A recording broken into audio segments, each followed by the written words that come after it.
It's quite a night at the ballpark. It's always lively on Friday at the foot of Half Street Nationals Park.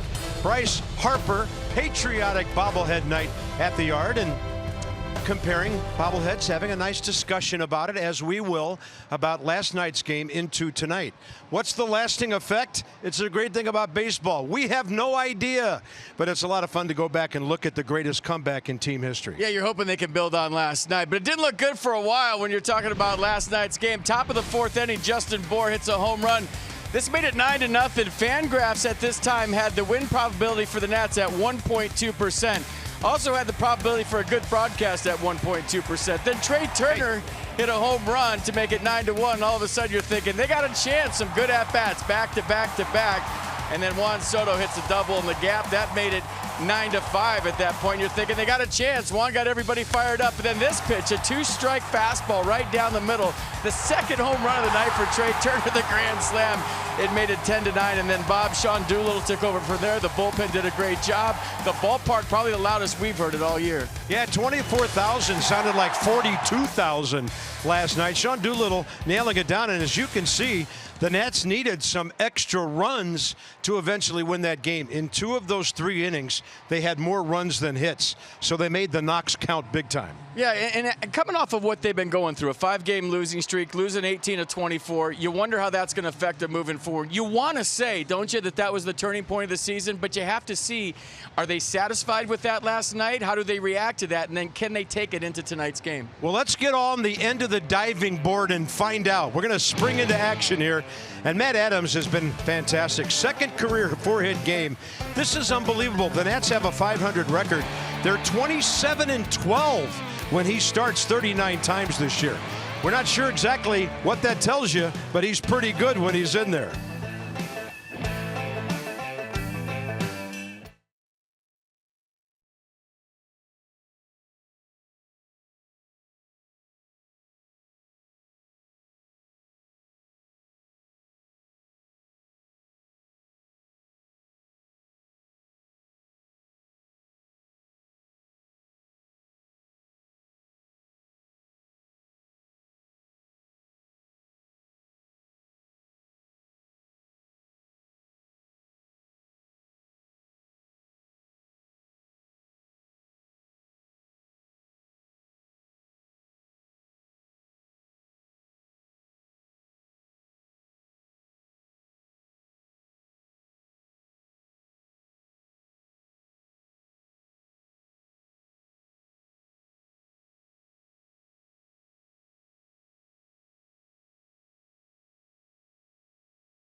PNC Bank.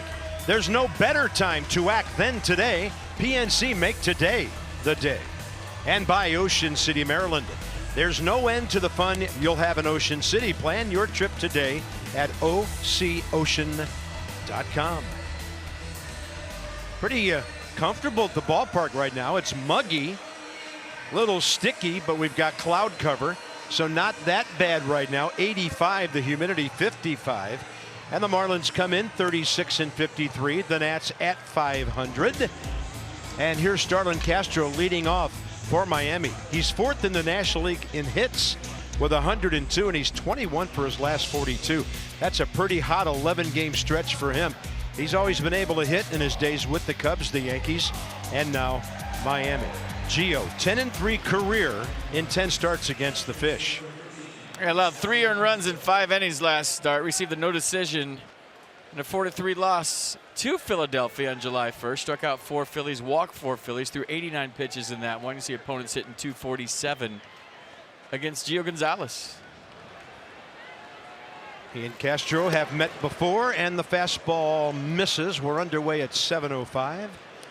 Right on time. Home plate umpire, 21-year veteran Mike DeMuro with that call. Castro overall hitting .296. Good heater. Yeah, a lot of bullpen usage the last couple of days.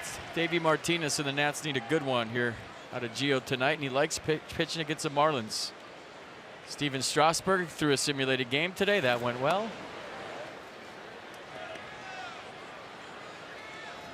Yeah, and Joe Ross was spinning some sliders. Davey Martinez said he liked the Ross family slider he saw today, having seen older brother Tyson in the past. 2-2. Good off speed. Starlin Castro, solid career numbers. Been an all-star a couple of times.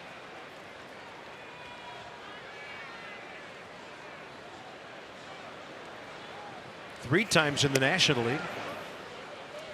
And with the Yankees last year, when he ended up hitting .300. He's 5 for 17 career against Gio.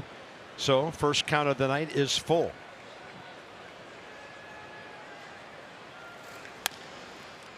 Trey Turner to his left.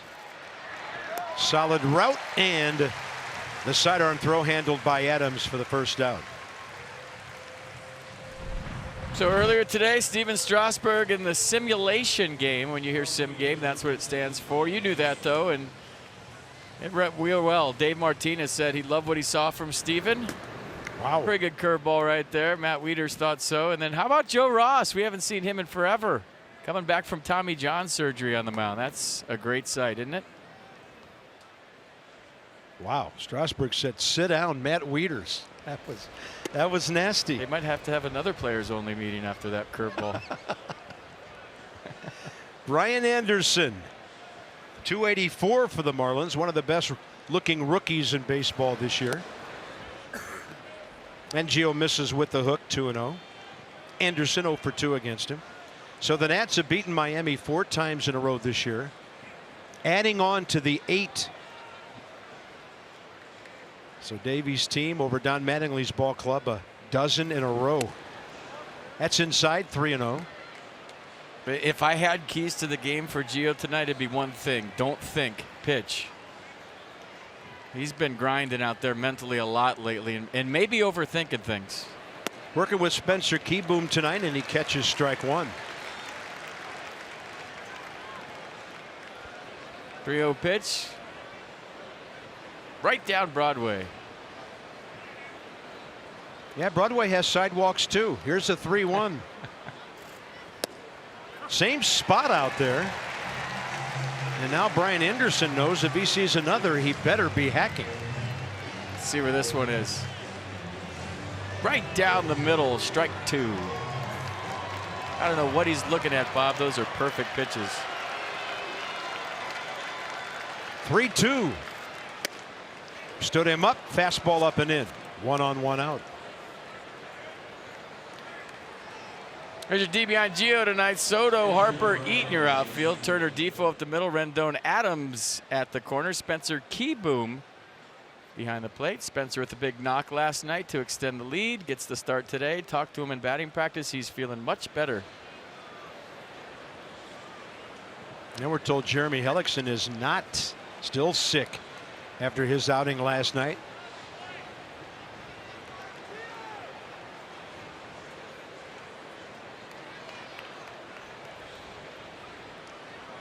JT Realmuto is on a 12-game streak because he got it done early in the game last night. Second inning single for 2 runs, and then a single later he scored a couple.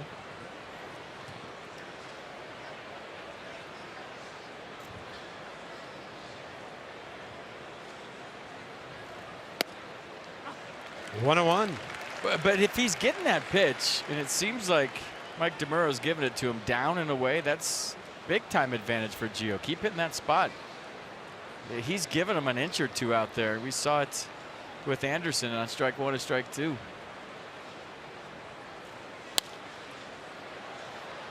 That's in a modified shift with Wilmer Defoe still on the right side of second base. JT Realmuto told me at the cage today, he said, I'm really afraid we woke you guys up last night. Marlin's very aware of what happened and what the ramifications could be. Time will tell, but players will talk about that sort of thing and then forget about it and go on and play a new game. 1-2 with one out. Mindful of the outside pitch, he fouls it off. But we'll see how last night affects the Nats tonight moving forward. You'd like to look back in a few months from now and point at last night's game, but I think it's too early to do that. I would love to say that's the turning point with an exclamation point and be that definitive, but I don't know. Might take a month or more. Close. No swing. That's the crew chief, Mark Wegner, down at first. Because if you take a bad loss and you leave it in the clubhouse and you're going one game at a time, I think tonight is huge to build on last night. And if you don't, then you're right back to the day after the 17-7 win in Philadelphia.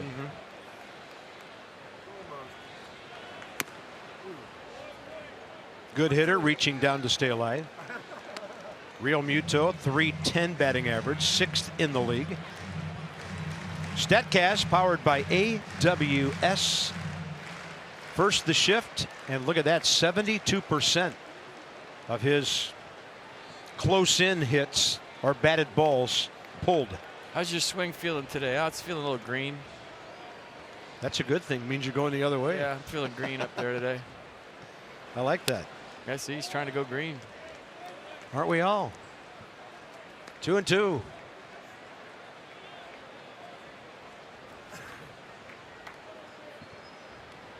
From its opening, Nationals Park has been the greenest park in baseball.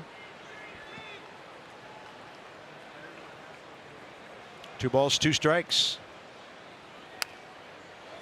This guy's a tough out. So with a grounder, a walk, and some foul balls here. 20 pitches already for Gio.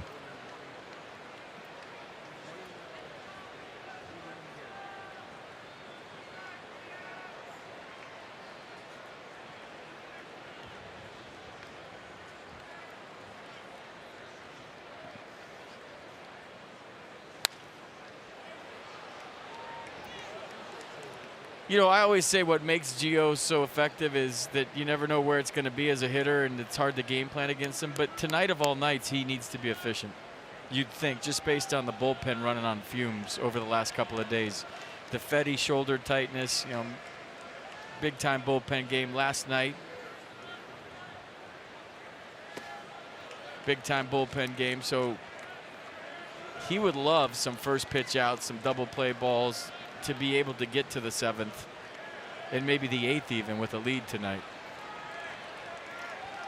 Well, 3 ball counts and eventual full counts to every hitter so far. Listen to the crowd. How about this? Yeah, they're urging him on. They like to see a ground ball at somebody right here or a strikeout.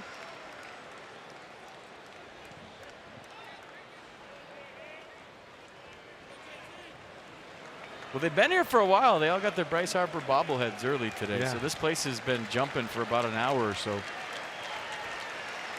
Runner on the move. That one hit right behind Freddie Gonzalez. Oh, you're looking at the definition of a tough out.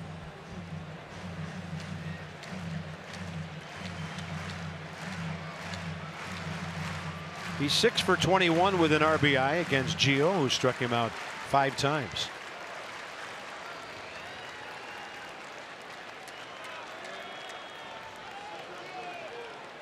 Runner on the move again, swing and a miss, and that throws in plenty of time. That'll help. Spencer Kieboom nailing Brian Anderson. A strikeout, throw out, double play, ending the top of the first. Look at the release right over the top. Get rid of it quick. Battle won by Gio. Nicely done.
Had done 8 RBIs in a big comeback win. He did it with his first career grand slam, and now Trey, who's 7 for 14 over his last 3 games, is at 379 over his last 2.5 weeks. Bryce Harper's in center tonight. Adam Eaton in there in right field. So Daniel Murphy the night off. Michael A. Taylor not in the lineup, and Spencer Keyboom. Here's Dan Straley, 0-1 in 5 career starts against Washington. There's the Arsenal, 29 years old, 6'2", 220, 13th start of the season. Last start on the 1st of July against the Mets, 4-2 loss, 4-3 loss in that one, excuse me. Gave up 3 runs on 5 hits over 7 innings, struck out 7 Mets through 106 pitches.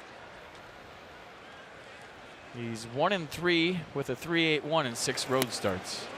And his game-by-game log this year, and that's 0-2, pretty unusual. Well, the crowd is into every pitch here. They were not happy about that call.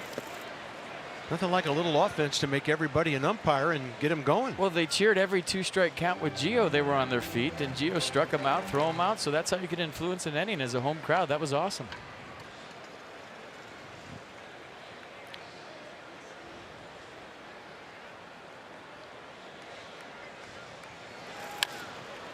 As FP said, 7 innings for Straley last time against the Mets. Only the second time he'd done that. Shutout ball, 3 hits, May 18th at Atlanta, but only 2 other times this year has he gone 6 innings. That's been at New York against the Mets and home against Arizona. So he hasn't given them a whole lot of innings. Turner, 2-hopper, Miguel Rojas by a step. Soto and Rendon the next 2. Yeah, Juan got this place jumping last night with a big hit. It was in the 5th. It was a double that made it a 9-5 game. So base of the fence, he got to second base. Maybe the most emotion we've seen out of Juan Soto right there once he got to second base. So kind of kick-started this whole thing last night with that big knock. .312 batting average now. .424 the on base percentage, and that was his 10th double last night. See Straley for the first time.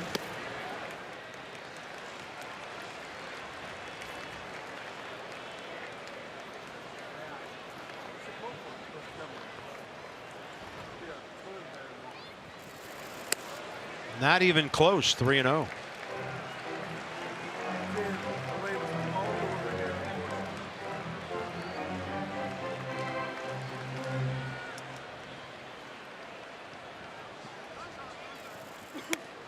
Juan got time from Mike DeMuro, who stepped out, and Straley well into his delivery, threw it anyway.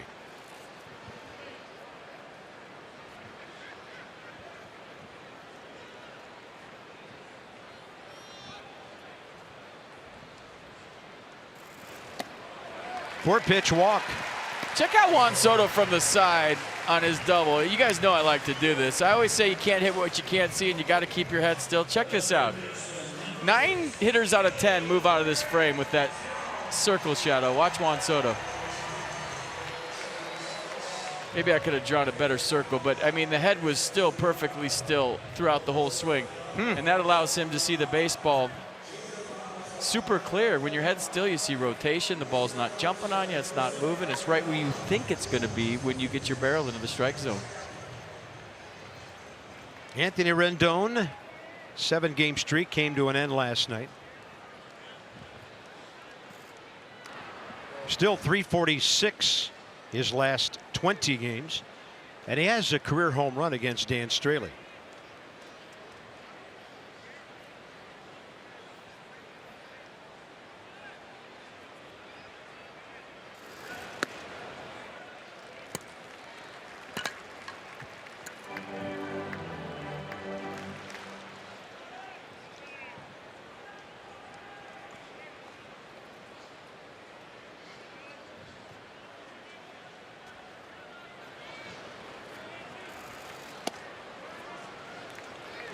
Falling behind here and getting into a very dangerous part of the lineup in doing so.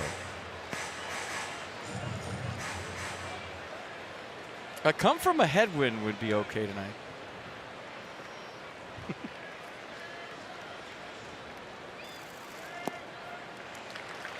2-0 slider. Wow. So 7 balls in a row. The only one he threw in the strike zone was after time was called against Soto.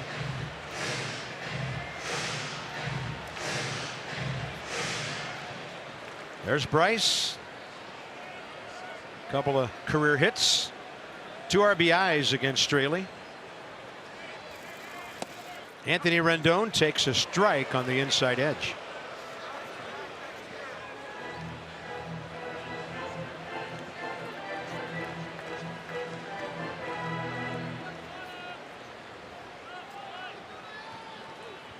Opponent's hitting .571 against Straley in a 3-1 count. Soto running and Rendon to right. It'll back up Brian Anderson. Soto was getting deked by their infielders, and he's not gonna, well, barely make it back to first. He was hanging around second base for a long time as Rojas and Castro tried to make him think the ball was on the ground somewhere. I think he picked up the ball, and I just think he was being super casual getting back to first base. There was not a lot of urgency by Juan Soto to get back on this. Watch, he sees it, and he's just standing there, and he jogs. Then he had to turn on the jets to get there, and it was looking like from where we sat, nobody deked him. He knows right where the ball is. He's looking at it the whole time. And then they tried, but he didn't fall for it. To Rojas before he ran back to first. Yeah, I really thought a good throw on the bag might have had him. So the inning's still alive.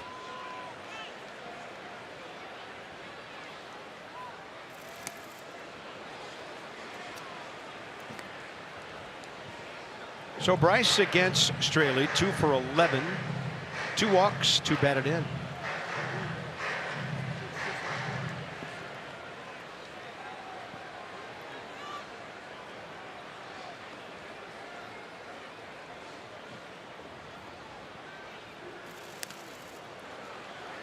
Defense for the Marlins tonight behind Dan Straley. There it is. Cooper, Maybin, Anderson, the outfield. Rojas, Castro up the middle. Prado, Bohr. Playing the corners, JT Real Muto behind the plate. Just took a foul ball. Mike DeMuro going to give him a second.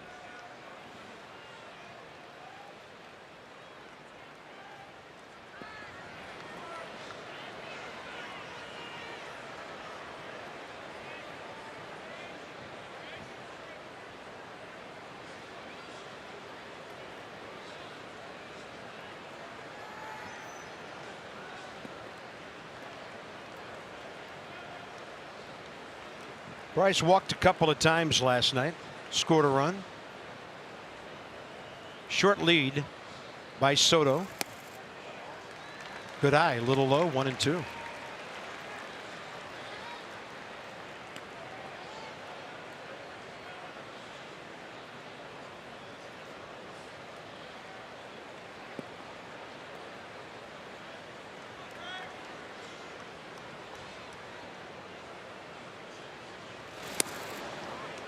Rio Muto tries to frame, but the fastball away.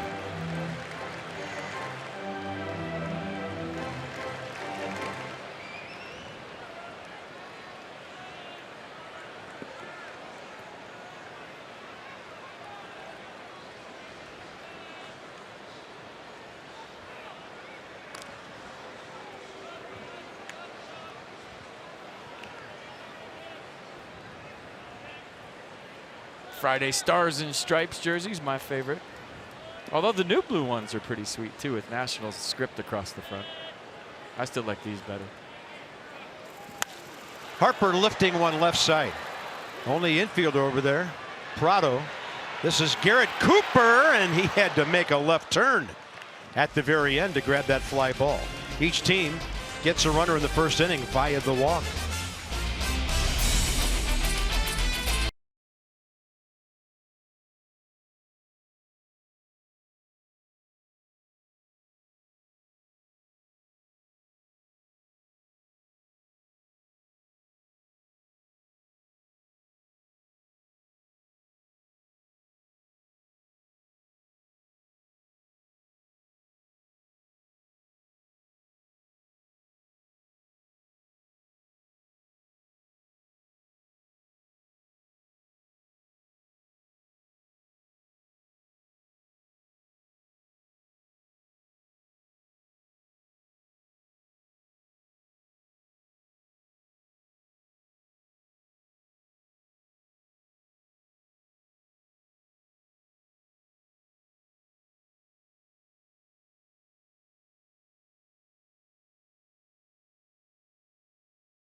Tries to keep this thing a little more still, but I want to draw the line kind of through his eyes from the center field shot. Watch his head kind of sink down and crouch way below the line, then comes all the way back over the line after contact.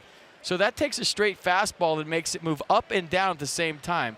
So if there's a fastball coming right around your belt, look at how low his head goes, and then it comes back up to the line where it started. So because he's getting so much on his back leg, that head's moving down, it's moving up. And guess what? That makes the ball move down and up, even though the fastball was straight. Does that make sense? Sure does.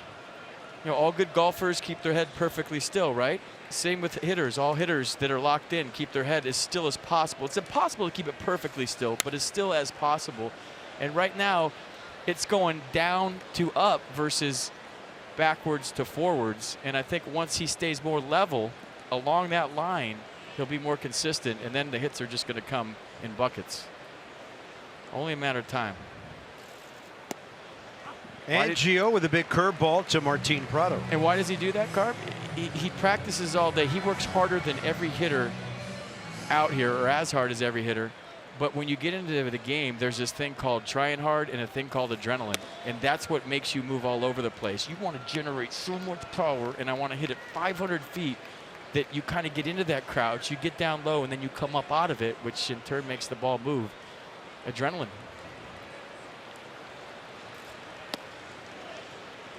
Now Gio goes to his fourth full count.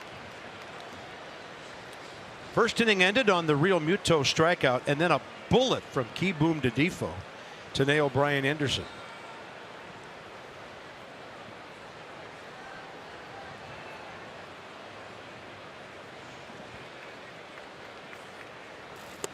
Curveball stays outside. Justin Bour is next.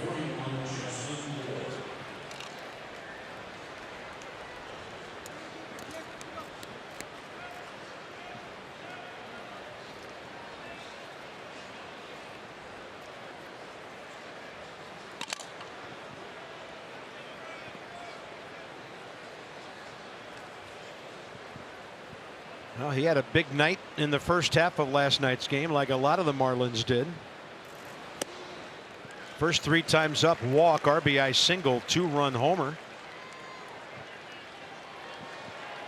And against Gio, he's 1 for 8 with a base on balls. Nats would love to. This guy's mainly a fly ball hitter. And that's a good fastball by Gio. It's 0-2.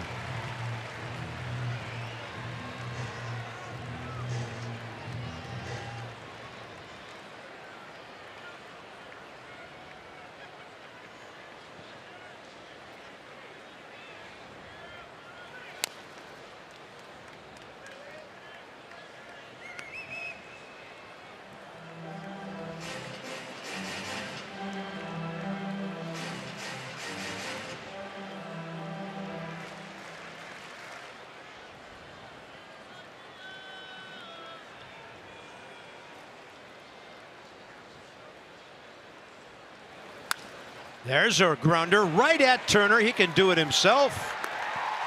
So Gio rolls his first double play, had a strikeout double play last inning, and the base is empty, 2 outs. PNC Bank make today the day, and against the Marlins, 5 starts against them last year and just totally took care of business. The strikeouts kept him from hitting much. Pretty much reflecting what he's done in his career against this ball club. 10-3 with a 185 in 16 starts.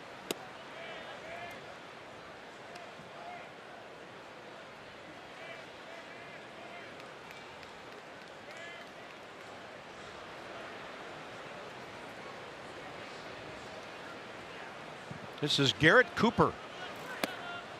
Started the season 1 for 7 in 4 games. Got hit and spent 60 days on the DL with a right wrist contusion, and he returns to Miami tonight. 27-year-old outfielder first baseman from Torrance, California. Played JUCO ball out there a couple of years at El Camino Community College, and then on to Auburn, where he was an All-SEC.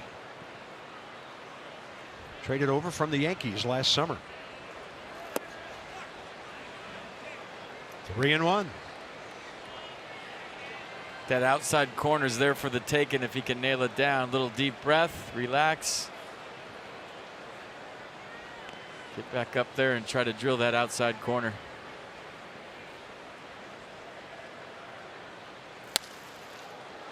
Just a little too tall for Matt Adams. So a good swing by Cooper, his second hit of the year. He's aboard with 2 outs for Miguel Rojas. Yeah, he hit a spot. Good piece of hitting. Spencer called fastball down and away. Gio put it there, but he was auto swinging in a 3-1 count. Matt Adams, who we've seen rob a home run in left field and has a 50-inch vertical, just missed that. Gio and Rojas.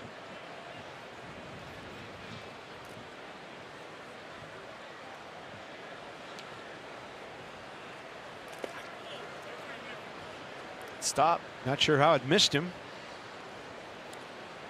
Yeah, Keyboom has been so impressive behind the plate. By the way, with that caught stealing in the first inning, Spencer Keyboom is 4 for 8.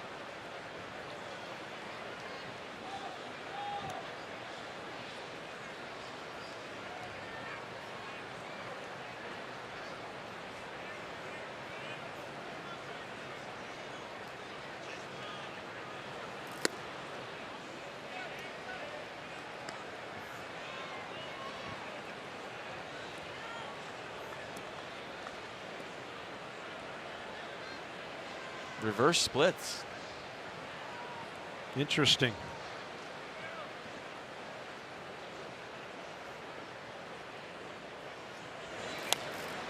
And a comebacker. So Gio, and it'll get there. There it is. 3 ground ball outs with the double play this inning. And here comes Matt Adams. Unstoppable since coming off the DL. 4-hit night last night. Adams, Eaton, Defoe. 3 lefties in there. Bottom 2.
Nats last night.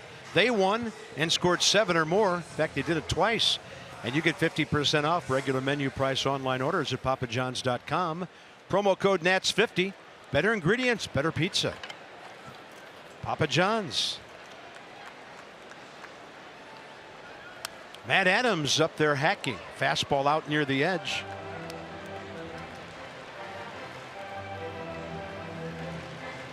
His batting average went from 275 to 291 last night.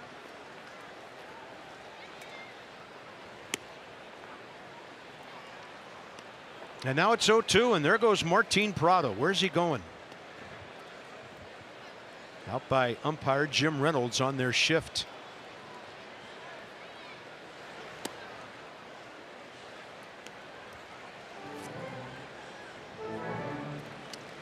So 296 as a starter. Check out that.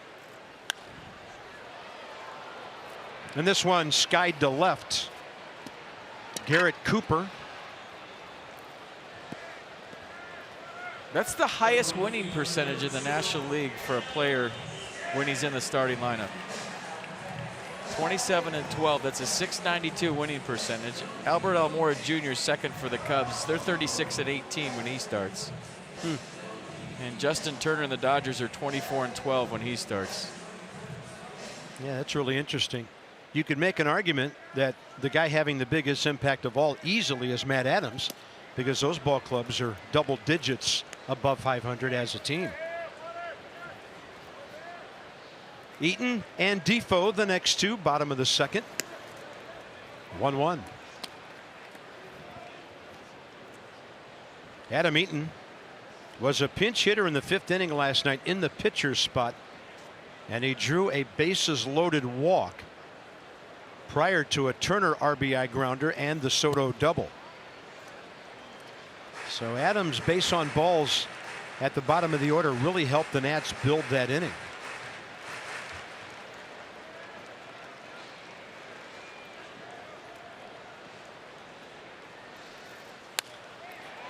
Ball picked off by Justin Bour, labeled for the right field corner. 2 outs. Ball hit sharply. That could have been 3 bases. Runner on third, 1 out, or nobody on 2 outs. Nice play by the Marlins first baseman.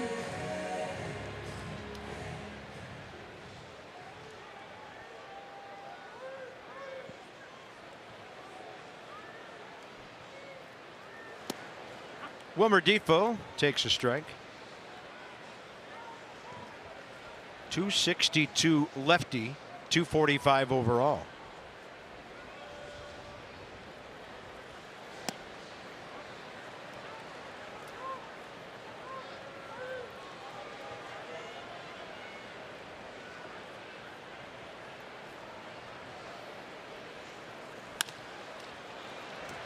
Finding its way through. Near or barely off of the pitcher's glove. And Wilmer Defoe, coming into the game, hitting .311 at home, has the Nats' first knock. Little knee tuck and go right back up the middle. Looked like Straley had a chance for it at first. Watch this. Might have touched it, not sure. Either way, there goes the no-hitter. Wilmer Defoe, first knock of the night for the Nats, and here comes Spencer Kieboom.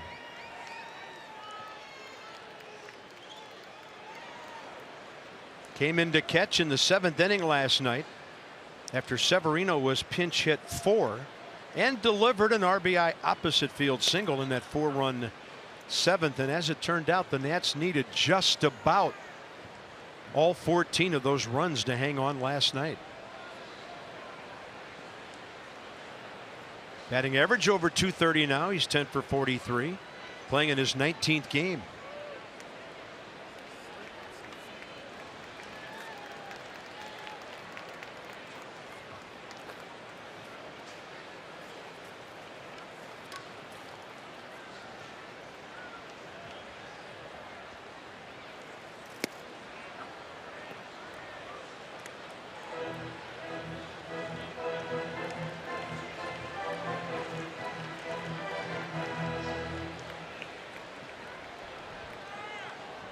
big knock last night for Spencer, wasn't it? You're thinking 10-9, all right, they came all the way back. That's all they need. And then he came up in the 7th and knocked in another run.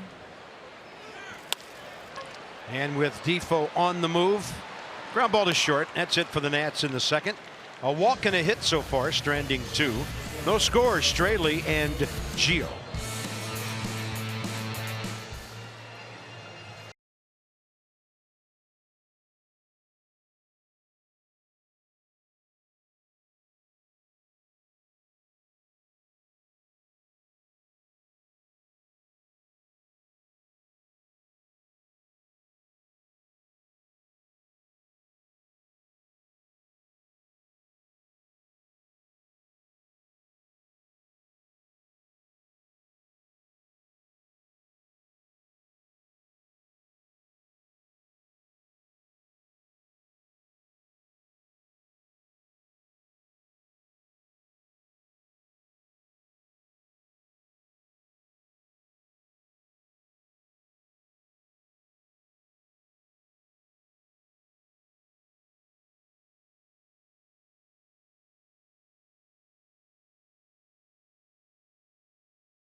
Frustrating outings, and the Nationals have been encouraging Gio a lot over the last handful of days, telling him essentially to keep the little man out of his head, trying to stay positive and not get so mentally frustrated when he's on the mound. Davey's saying Gio fights himself a lot. He just needs to shut his brain down and pitch with his arm and his heart. Davey's seen that from Gio in stretches recently, but then says something happens and Gio falters. Spencer Keyboom working with Gio behind the plate tonight, and I asked Spencer the key for tonight, and he says it all comes down to one word: communication. Conversations after starts, before today's start, in between innings, constantly chatting about what they're seeing and feeling, ways they want to attack. Spencer's saying if you have that open line of dialogue, good things happen. So communication and staying out of Gio's head. Good changeup with Cameron Maybin ripping to start the top of the 3rd. Thank you, Dan. Straley to follow, and then Castro 8, 9, and 1 for Miami. Well hit, deep short. Turner, can he get it there? Did Adams stay on? No. Mark Wegner says he came off the bag. Matt's looking at the dugout. Tremendous play by Turner. Gio Gonzalez loved it. That's all Trey could have done. I mean, he's going far in the hole, throwing in desperation, going toward the line. And did he hold it for a second? He's got to get back to it. Nope. Great effort by Trey Turner. So close, but that's all he could do. Gio pumping up Turner, thanking him for that play.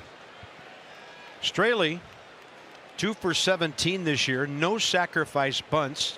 He'll try one here. And he fouls it.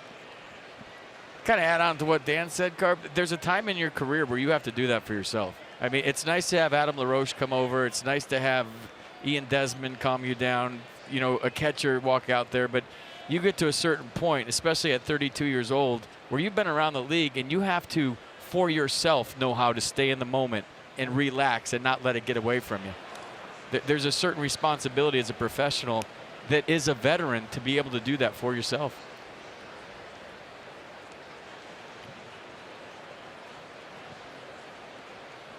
Straley, 055 career hitter, 19 bunts. He's got his knees bent, getting into that stance. Lays off the high heater, 1-1.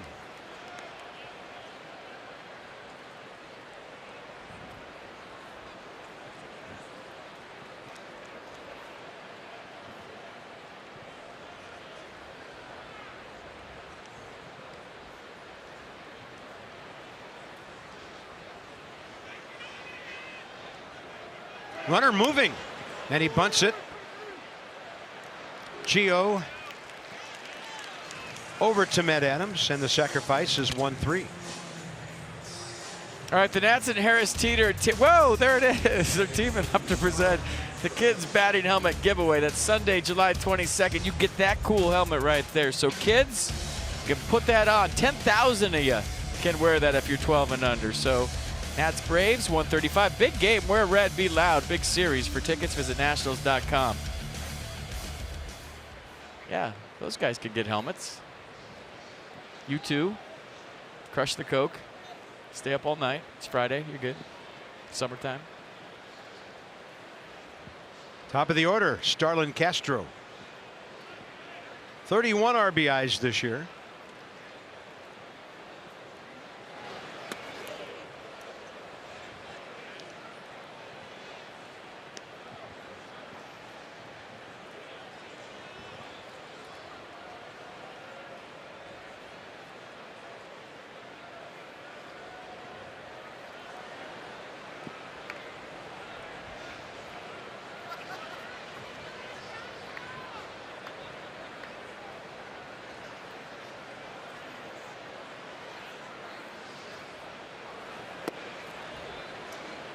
That one on the other side, 2-0.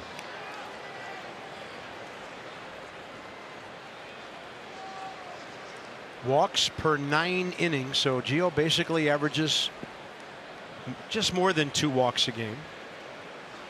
2 already today, and both of them wiped out by double plays.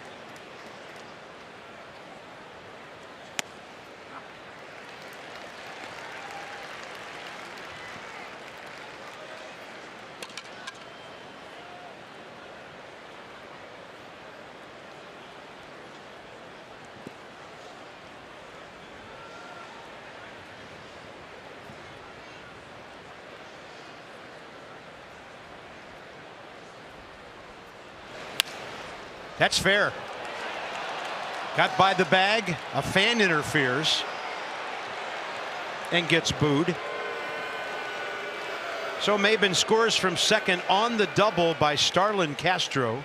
His 103rd hit and his 32nd run batted in.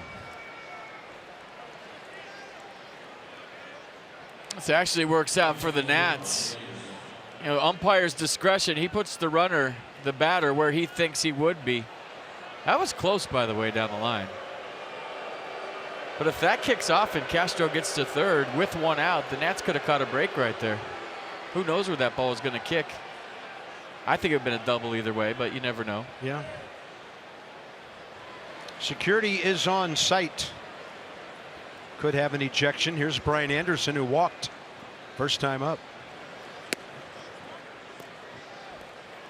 Probably take their glove away.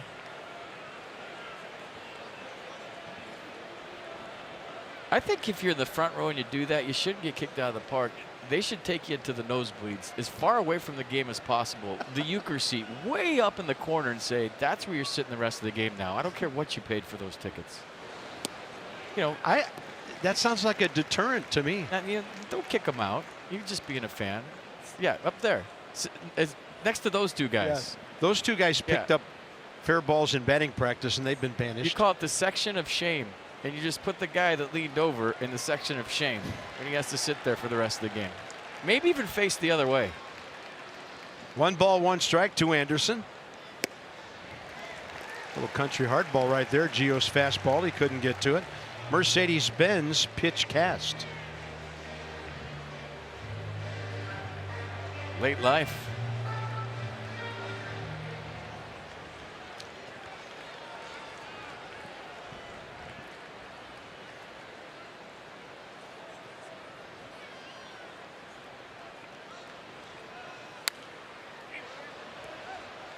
Because it's not like they committed a crime or anything. They're just being a fan. I think I'm onto something.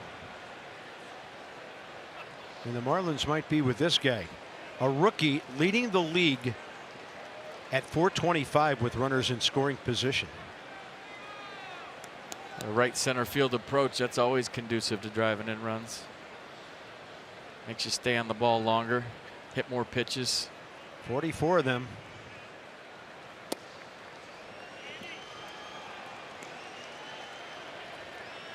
So he's the rookie RBI leader. Juan Soto, many fewer at bats, 20 behind him, 2 homers behind him. The league home run leader for rookies, Christian Villanueva of the Padres. We've seen him. He can hack. He's hit 17. That's outside with the hook. 3-2.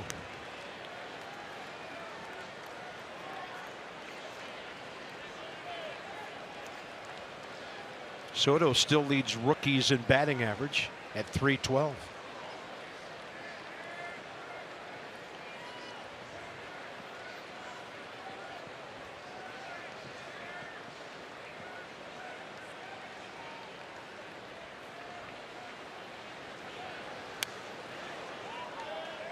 Finished that one, stayed right through the target. That was a good follow through by Gio. A lot of times with that curveball lately, he's kind of cutting it off, not staying through it, and the fastball too, kind of the release point and not finishing. That time he was down through it, throwing it right through Spencer Keyboom's chest.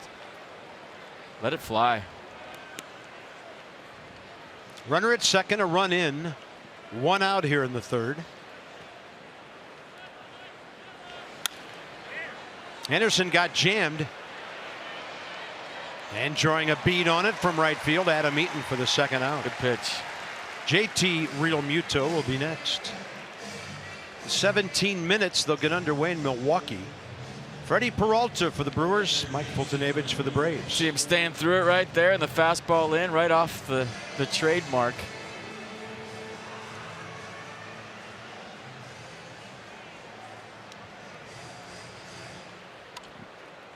Braves led early last night. Brewers came back to beat them, and the Nats gained a game, 6 back. Phillies are 1 back. They're at Pittsburgh, leading 2-1 in the third.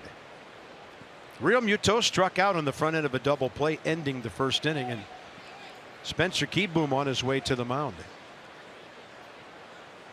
You want the most random stat ever? And I saw this in our stat pack today. Listen to this. I don't know where they get this stuff. The lowest career ERA versus a team from your birth state since 1913. Your birth state? Yeah, Sandy Koufax versus the Mets, 1.44 ERA. He was from Brooklyn, New York. Rick Russell against the Cubs, a 1.66. He was from Quincy, Illinois. And Gio Gonzalez against the Marlins, he has a 1.85 ERA, and he's from Hialeah, Florida. Stat of the night. Unbelievable. Unbelievable. I like it. Baseball and geography, hand in hand.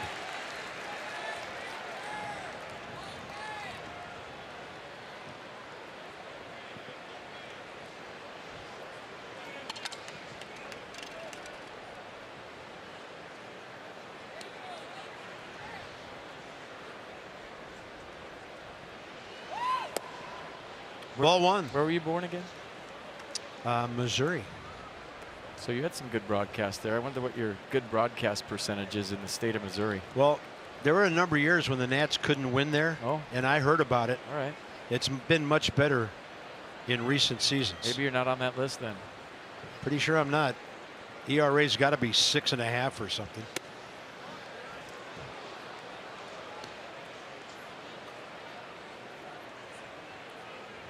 How'd you do against the Tigers? You were born I had in a Michigan. great series. I only screwed up a few promos. Stuttered. Max struck out 20 for you one night. Yeah, stuttered a few times. He's from the Show Me State. 2-1. Big curveball. Realmuto almost to a knee, trying to get to it. You know, hitters have chased only 40 of 169 curveballs from Gio this year. That's a 24% chase rate. That's not very high. So that just goes to tell you that curveball is more of a get-me-over pitch than a swing-and-a-miss pitch at this point in his career. Remember when he's first a Nat in 2012, it was a swing-and-miss pitch.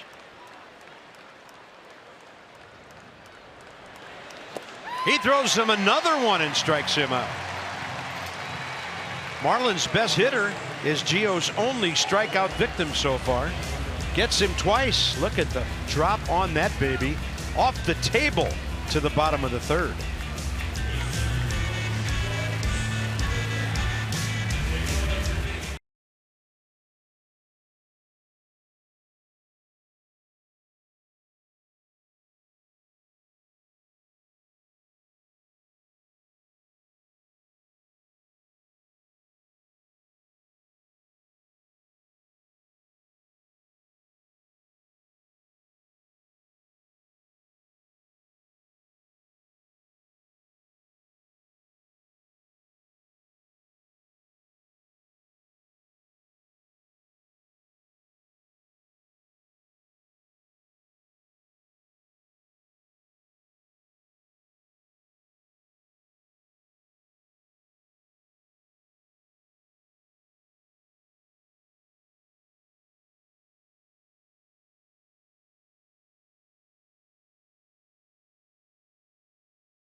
Turner a lot to smile about. He's going to be an all-star, you're thinking.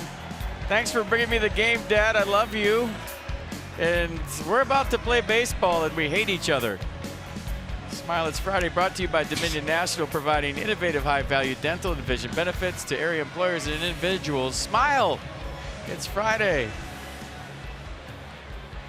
Ah, there he goes. Look at the hair, the little curl up there. That's awesome. Bottom of the third, Gio leads off.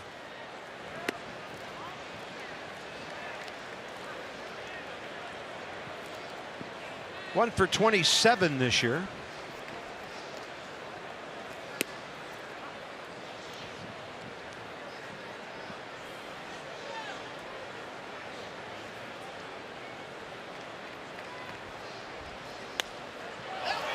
In the air, right center, Cameron Maben.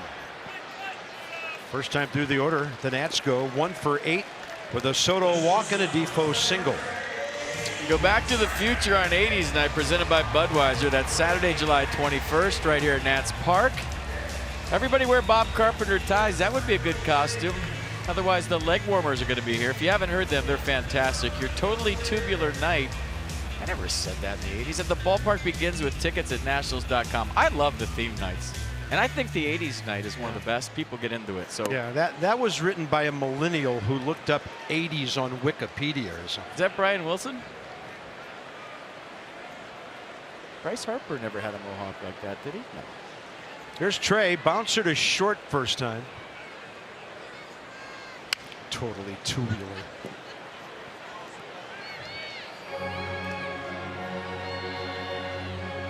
That's what the Valley Girls said, right?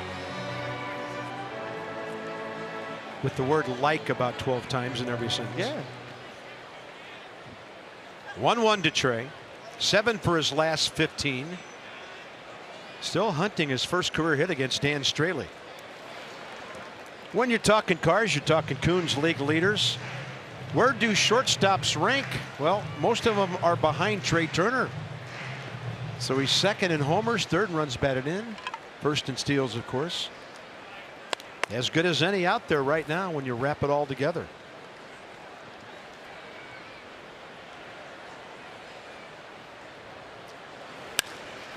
There's his first knock against Straley. So Trey Turner now a .500 hitter over his last 16 at bats. If Trey doesn't make the All-Star team, something's wrong. 22 stolen bases, 11 home runs, 280 average and climbing every single day. The monster game yesterday, which had all kinds of records for himself and the Nats. And he's looking for stolen base number 23. Trey was here on the way to second.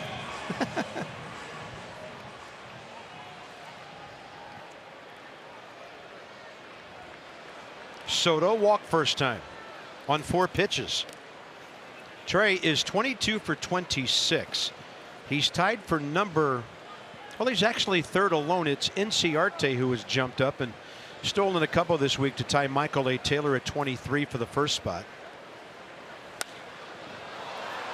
And this one a mile high out to center. Maben broke back coming in. Second out, third inning. Just missed it.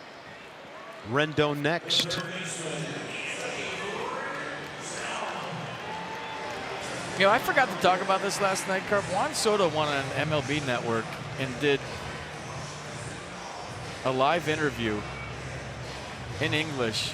And, you know, you talk about a 19-year-old who learned English as fast as any minor leaguer the Nats have had in their system. To go on national television, sit there, I don't think that's a small thing. And he was fantastic. National TV, not nervous, nailed it. It's a big deal. It's not easy. Anthony Rendon, fly ball to right first time.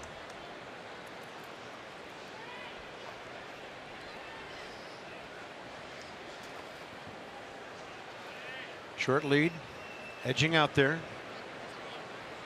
There he goes. Pitch low and away. What a throw by Real Muto.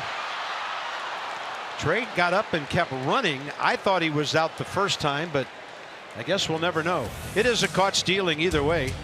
And JT Realmuto nails his 9th runner of the year.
In return, it's our wounded warriors. Our troops here at the ballpark are servicemen and women, many of whom put their lives on the line for us every day. It's our Navy Federal Credit Union troop recognition, proudly serving the armed forces, veterans, and their families for over 80 years. And check out steal again. JT Realmuto throws out 50% of the runners. And Straley gave him a chance, and Trey was out at first and second. Watch the jump. He didn't have a big lead. Remember, we showed you the 11-foot lead. He's usually out to 12, close to 13. A little hesitation on the jump, and one of the best throwers in baseball got him. Martin Prado walked first time up. Top of the 4th is here. 1-3-0 Marlins, 0-2-0 Nats. Each team stranding 2 runners. And there's a good curveball. Gio through the back door out there.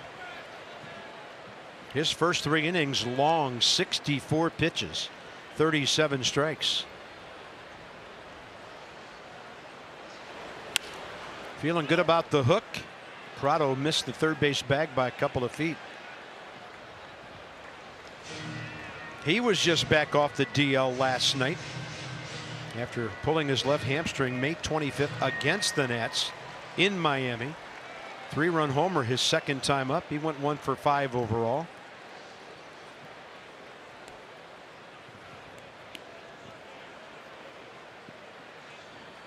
Career against Washington, Prado, 11 homers, 55 batted in.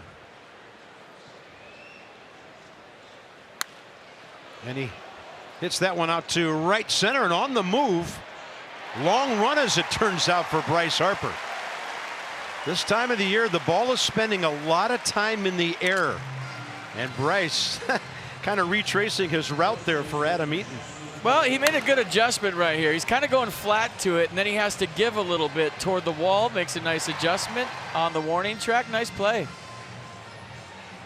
That's why center field's more fun in the corners. You never run that far for a ball than left or right. Nice play. Justin Bohr, 6'3" double play ball, first time. Getting to the middle of the ball game, and Gio could really use some quick outs.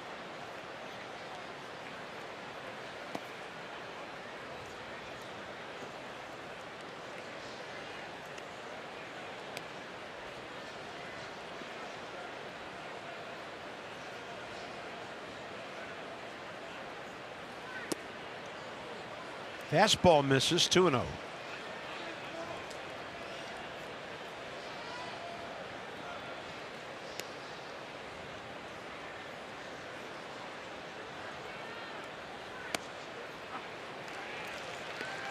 Perfect. Stay right there.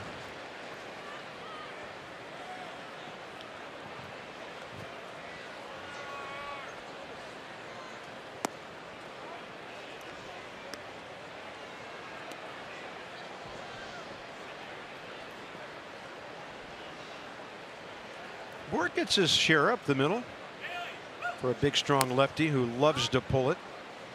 That one got him. So it's a foul ball, 3-2.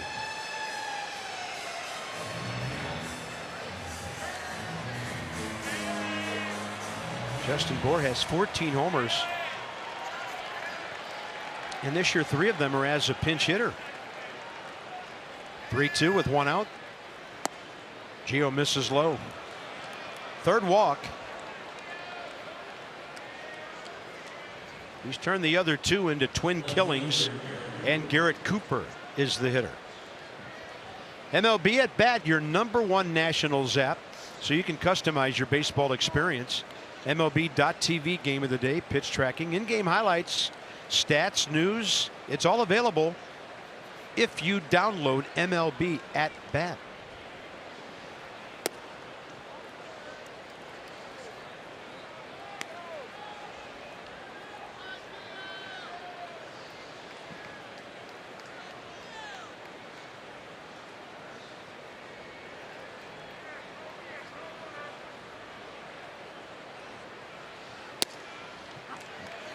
Got a nice feel for that off speed. 1-1.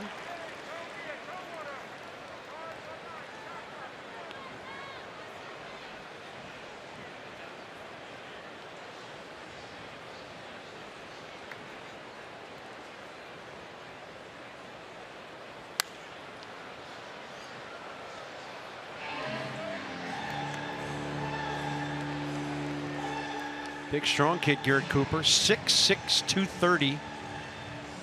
Drafted by Milwaukee, 6th round 5 years ago. Traded to the Yankees last season as a minor leaguer, then immediately moved to the Marlins. 3-player deal in December. Tried to bring the curveball back. 2-2.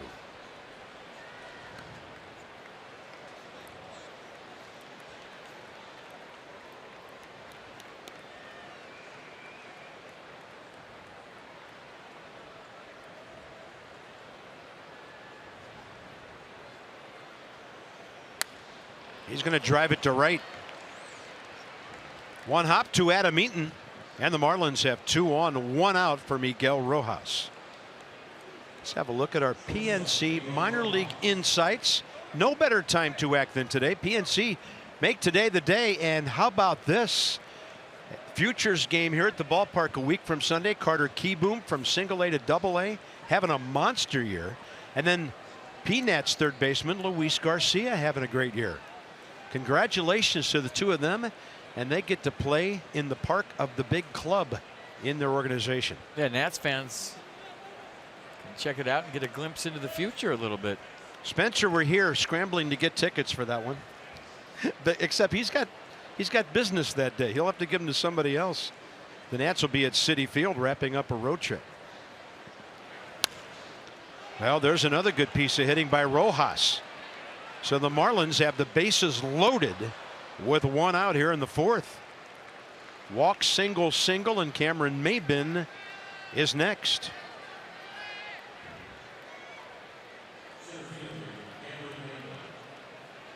Yeah, G was cruising last start in Philadelphia, and I want to say the 4th or the 5th. It started to get away from him a little bit.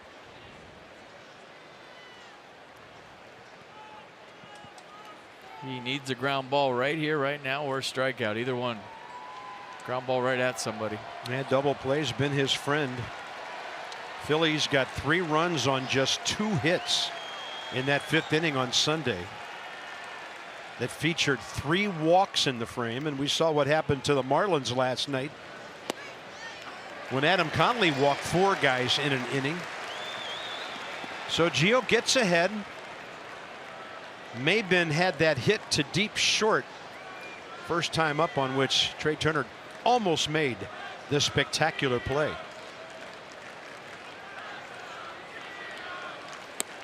Ball 1.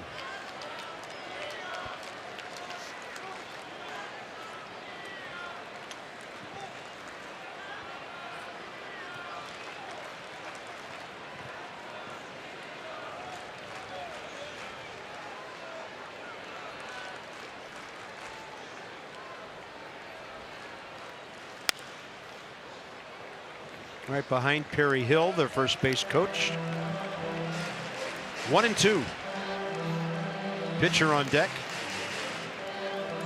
Might get the punch out if you think about that high fastball above the Marlins logo, or bounce a curve and trust Spencer Keyboom to block it. Both work right here.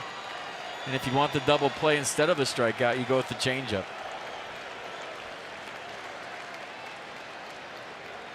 Let's go Gio cheers. And the curveball is low. 2-2.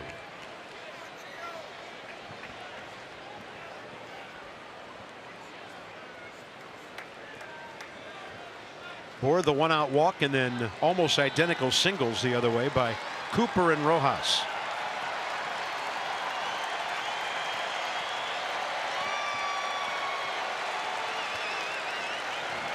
Hasn't had an easy, quick inning yet.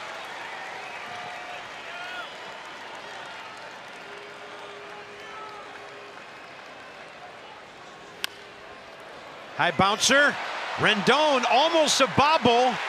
Matt Adams stays on the bag, and the double play is Gio's best friend tonight. 3 of them in 4 innings to keep this a 1-0 game. That was huge. Got the double play. Watch a lot of white showing here. Oh, Snowco step on the bag for the double play. Clutch.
It's brought to you by the all-wheel drive RAV4. Toyota, what drives you? Visit buyatoyota.com for great deals. It's getting closer and closer, that Midsummer Classic. 150 Marlins, 020 Nats. We're going bottom 4. 15 minutes could save you 15% or more on car insurance. Visit geico.com. See how much you could save. George is having a big week. Yeah, he is number 1 in more ways than one, and he's got 15 wins. Abe has 14. Tall Tom Jefferson 12, and Teddy, whatever. I think George is about to get tested. Anthony Rendon at the plate when Trey Turner was gunned down by Real Muto, ending the 3rd inning. How about the snow cone double play? See it one more time. Gio did a nice job of getting the ground ball. Watch this thing kind of right at the top. Where is it? Do I have it? Didn't feel it in there, and then almost tripped over the bag on the throw. Did you see his cleat slip out when he hit 3rd base?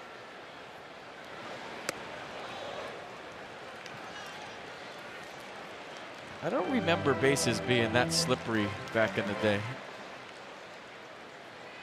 Maybe it's more guys are wearing plastic cleats now than metal.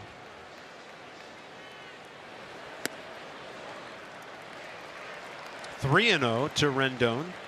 Anthony looking for his first base hit against the Marlins in this series.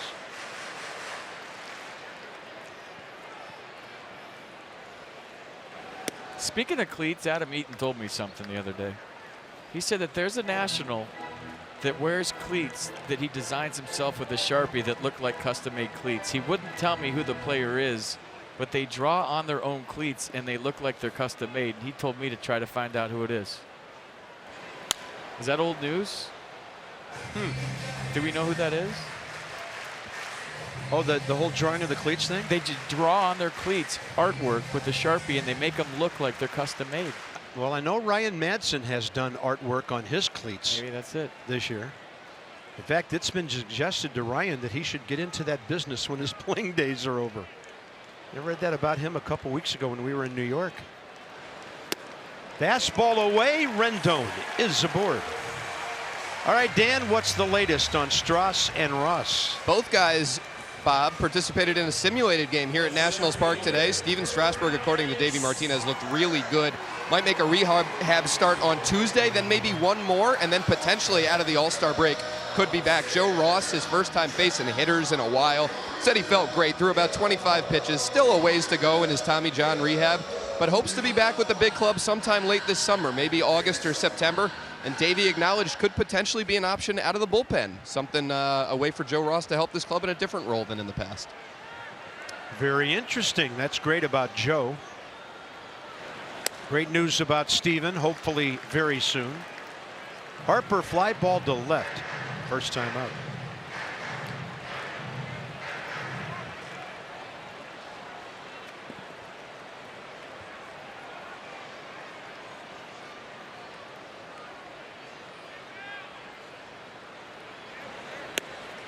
Then he just spits on that slider.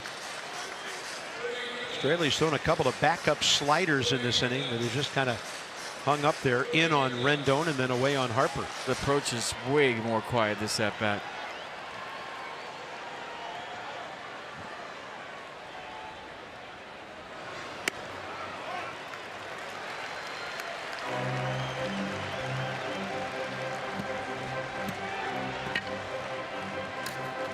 There's Bryce in the stands.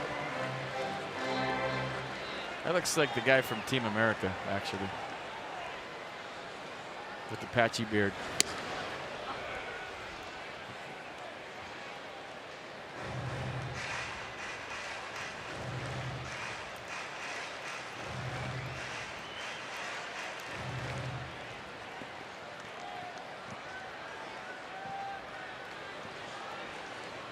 Three and one to Harper. Outfield a little bit to the left. And two walks in a row give the Nats that, all right, you need a big hit or two type of inning. And that'll always get you this promo. For every Nats walk, Care First Blue Cross Blue Shield contributes $50. Support the Boys and Girls Clubs of Greater Washington. The Nats have drawn 319 walks for a total of $15,950. Care First encourages each of us to take that first step towards a healthier and more active lifestyle. Good at bat by Bryce. Juan Nieves, pitching coach. Need base runners. Matt Adams, fly ball to left, first time up.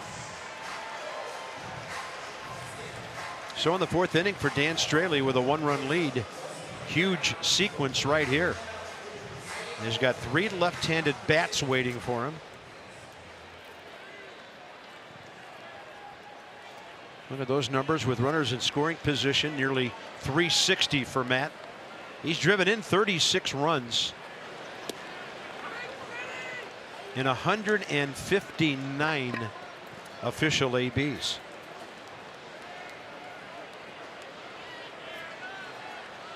So project that out over a full season. That's a 100 RBI pace.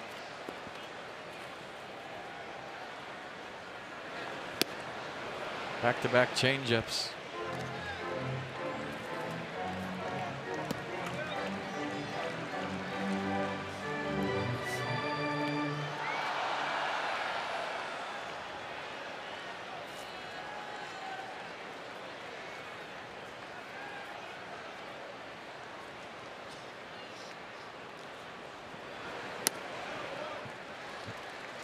Man, threw that slider under Matt's hands. Boy, they've really got their outfield the other way against our left-handed power hitter.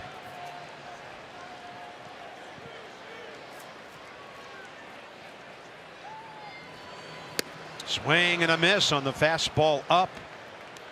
Started the at bat with off speed, finish it off with the number 1, and that's Straley's first strikeout tonight. I mean, out of nowhere, right? He walks Rendon, he walks Harper, and then he goes changeup on the black, I guess, for strike 1, then backs it up with another one. Curveball, slider, I mean, at the back knee, and then fastball elevated. So pretty good sequence there from Straley to Matt Adams. Adam Eaton going to try to pick him up. Adam hit the ball sharply first time. Justin Bohr picked off his grounder.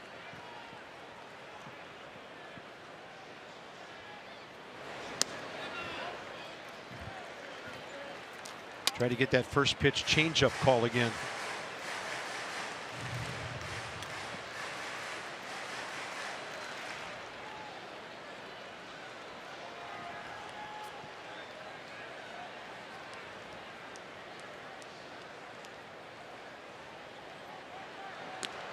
No daylight, back in plenty of time, Rendon.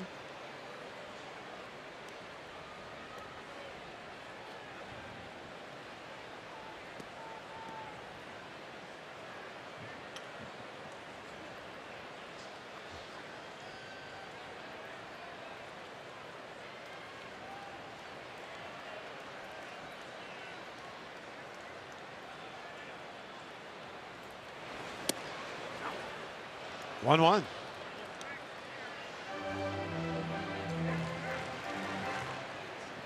Dan Straley career 40 and 34. His 122nd start tonight. Oakland, the Cubs, Houston, Cincinnati, and now second year with Miami.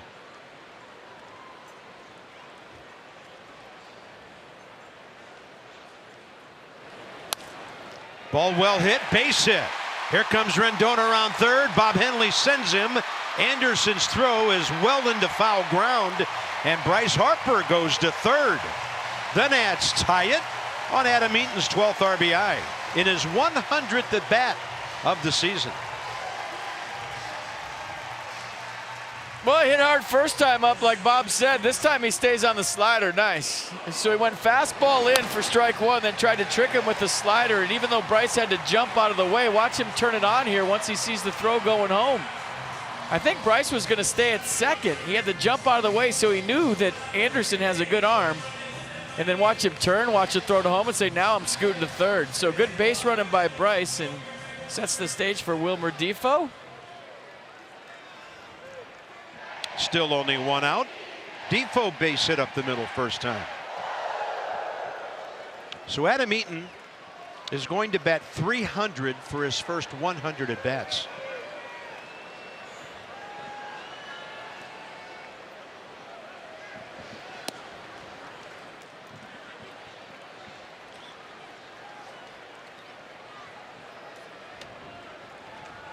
Great sunset tonight. Unbelievable. Wow. The Capitol's red right now. It's a good sign.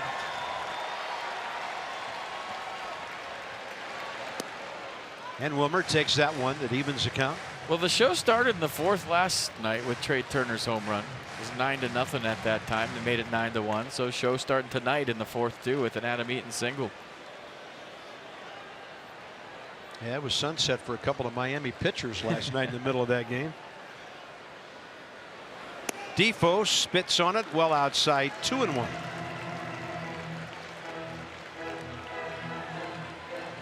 The need base runners thing is working. I might stick with that for a while. In honor of Sonny Jackson, who said it every inning all season.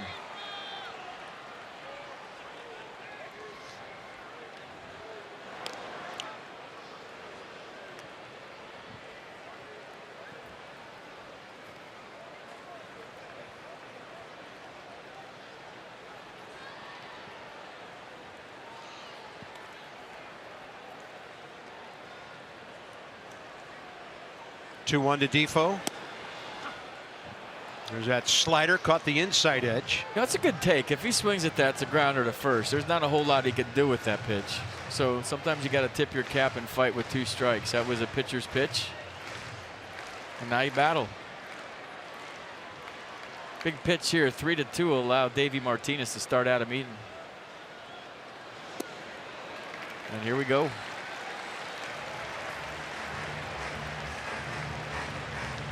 Now a ground ball gets a run if you start the runner at first. Wilmer, 22 RBIs on the year.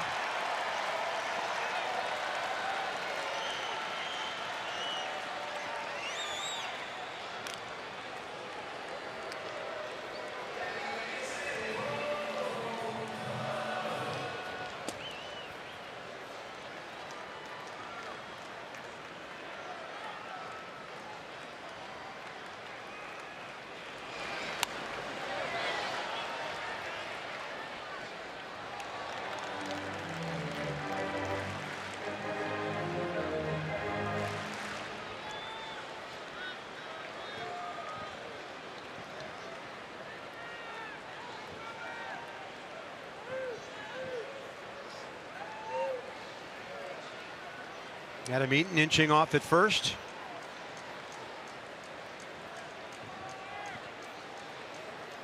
Not a big lead, medium, maybe. Holding. 3-2 Defoe, another foul.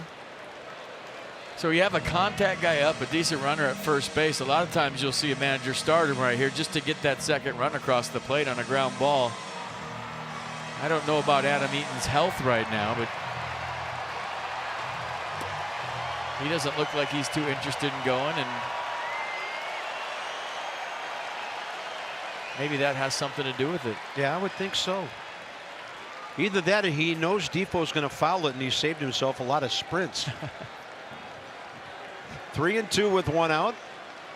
Yeah, but the lead indicates not going. That's pretty short. Now he fools us all, and the base hit is tucked in right behind him. Harper scores, Eaton to third, and the line's moving for the Nats. It's a 2-1 score, fourth inning.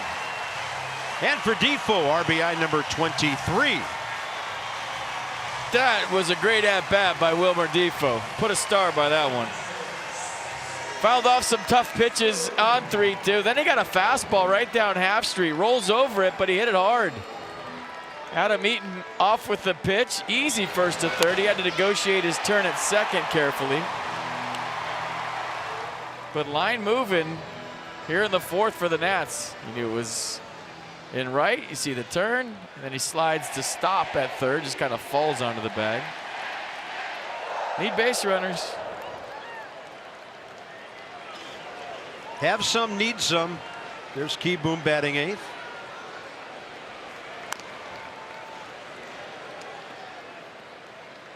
I think we first saw Jason Worth do that, maybe rounding third. Yeah. On a ball he knew he wouldn't score on, he would slide to a stop. Do that rounding first on a long single. Yeah.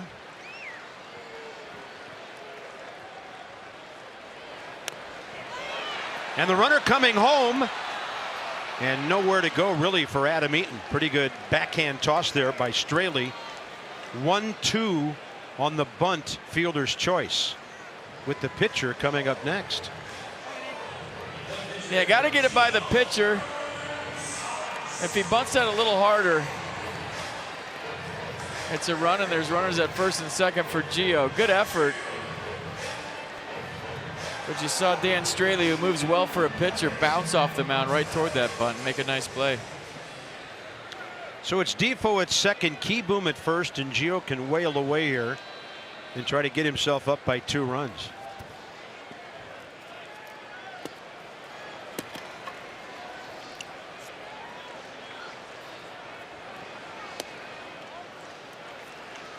So the men who walked, Rendon and Harper leading off the inning, have both scored. Marlins pitchers have learned some hard lessons about walking guys in these first 2 games.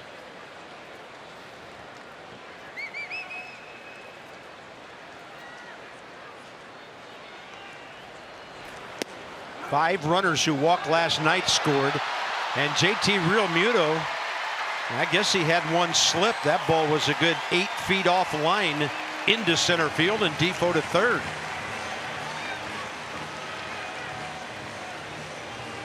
Not a real big mistake with 2 outs and the pitcher hitting, but yeah, he threw that. Looked like it was dodgeball, and he was trying to hit Wilmer.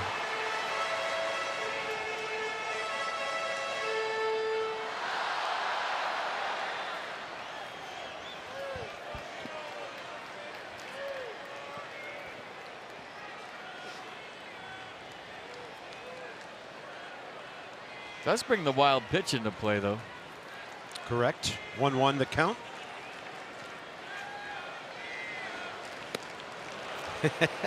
Gio trying to hit his 4th career home run. 1-2.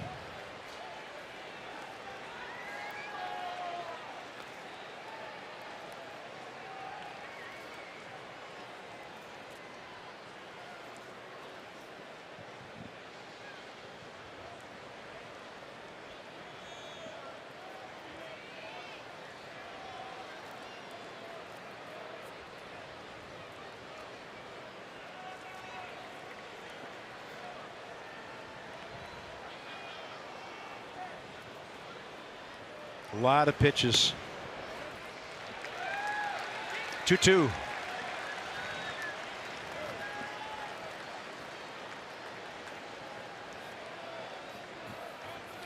Third base Defoe, first base Keyboom. And Gio fights one off.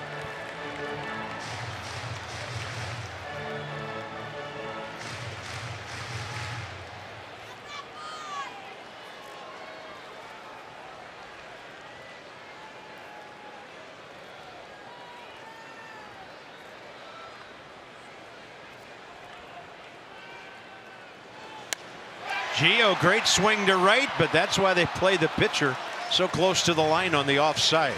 Nats get a couple of runs. RBIs by Eaton and Defoe, and it's a 2-1 game. Beautiful evening.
By sharing a photo or video with hashtag HatsOffForHeroes. For each post, T-Mobile will donate $1 to support veterans. All right, 2-1 Nats. Coming off a good inning. Gio needs a shutdown right here. Get his ball club back in the dugout. How he's been doing it tonight with the double play. Go to the first inning. He's got Ryan Anderson on first. Strikes out JT Realmuto with a high fastball. Good throw by Spencer Keyboom. There's a double play. How about this one? Justin Bohr on the 6-3 unassisted double play. That was in the second inning. How about one more? This was a big one. Bases loaded, one out. Anthony Rendon had an adventurous double play. The ball kind of slipped toward the top of his glove. He slipped on the bag with the throw, but either way, it's a 5-3 double play in the book, and Gio Gonzalez is fired up. Washington area Toyota dealers help children and their families by making a $44 donation to the Children's Inn at NIH for every strikeout by Nats pitcher this year. So Gio, 7 ground ball outs. It's a very Easter egg sky sort of tonight, yeah? July 6th, absolutely gorgeous. Lots of pastels going on right now. This is Dan Straley, sacrifice first time. Helped to set up their first run. He moved Maidman to second from where he scored on a Castro double.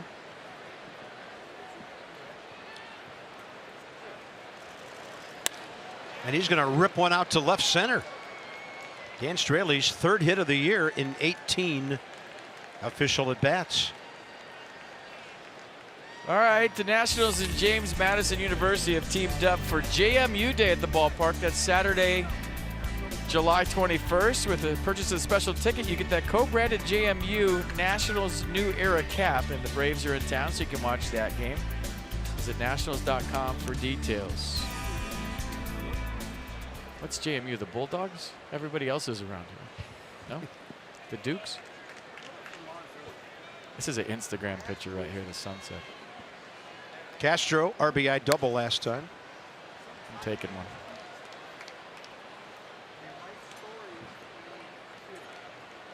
It's a Bulldog that wears a crown. I was nailing it.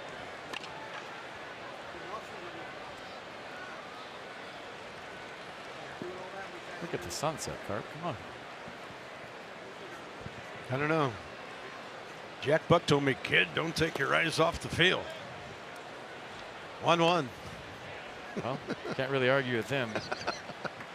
He was one of the best ever.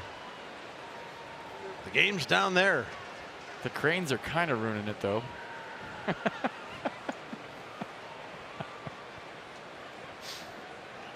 like cranes ruining your sunset pick.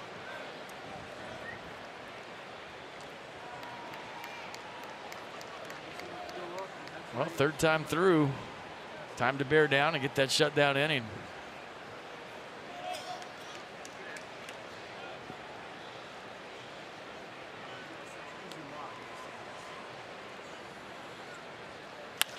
That ball is ripped. Trey Turner got a piece of it.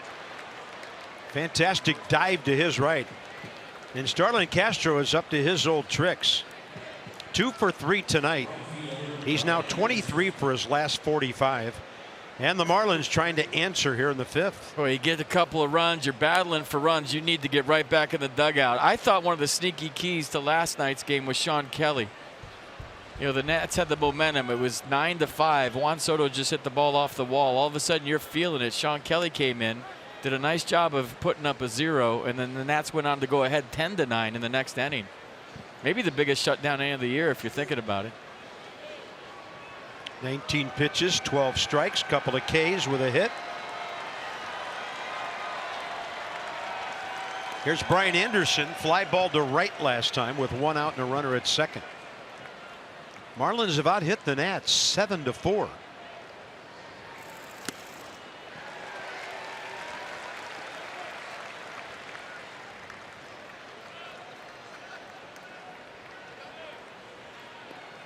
They've had 4 hits in the last 5 batters.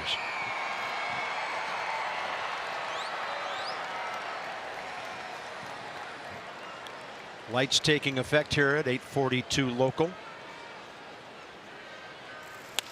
And that ball's ripped to left. Soto charging, stopping at third. Straley, bases loaded, nobody out.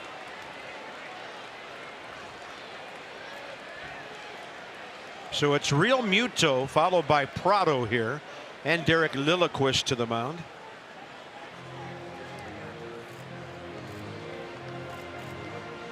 Eight Miami hits.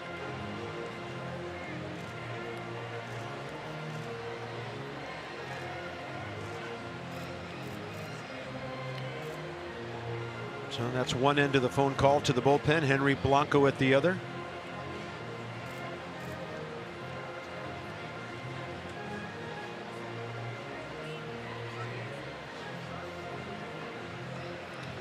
Justin Miller is up.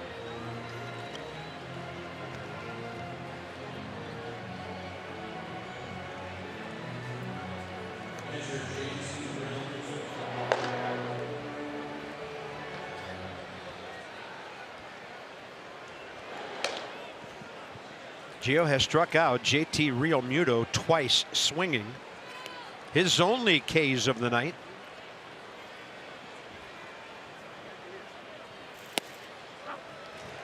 And the Marlin catcher took a fastball.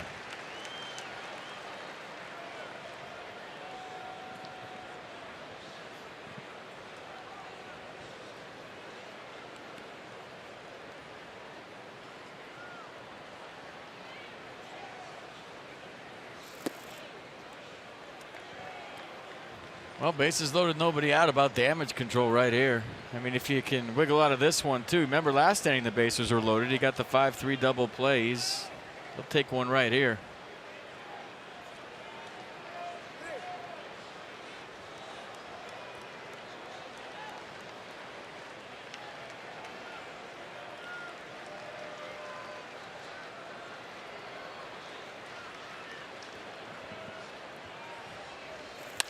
Real Muto slams one to short. Trey Turner's going to come home because he didn't think they could get a double play, so he gets the lead runner. Score remains 2-1. Well, he knew who was at third. It's the pitcher, Dan Straley, doesn't run well. So he went to his backhand. There's no way you're going to get a double play on Real Muto once you go this far to your right because he can run. So heads up play by Trey Turner. His best option right there, and it keeps us a 2-1 game. So you go to second, you get one out. That's it. You got first and third one out. Now you got bases loaded with one out, and you're one pitch away. Smart play by Trey Turner. Absolutely. Cleanup man Martin Prado 0 for 1 with a walk tonight.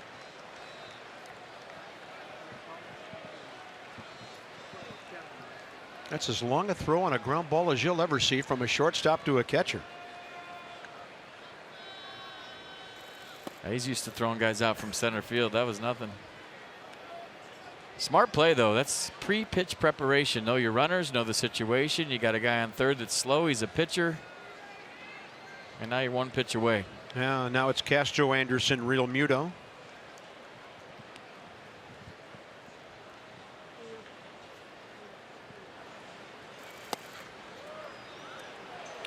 Two and 0.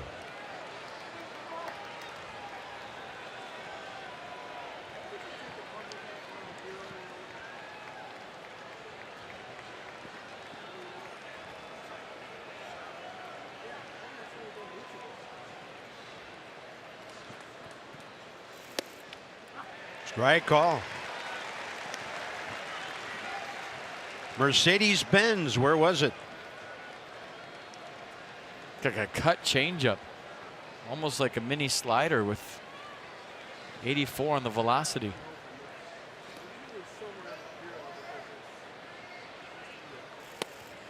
And the heater in there, 2-2.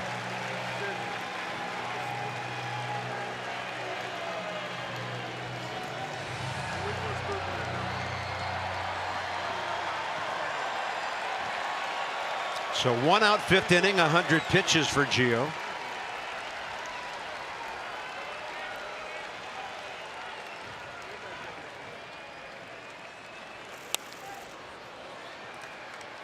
Tough guy to strike out. You're hoping he hits a ground ball right at somebody.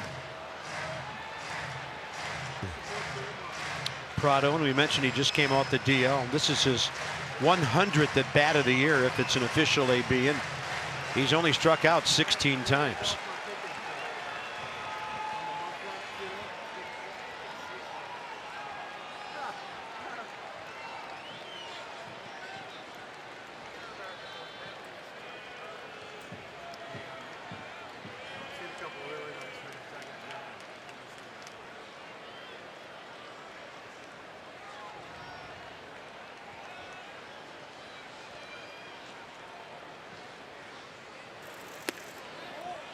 That'll fill the count.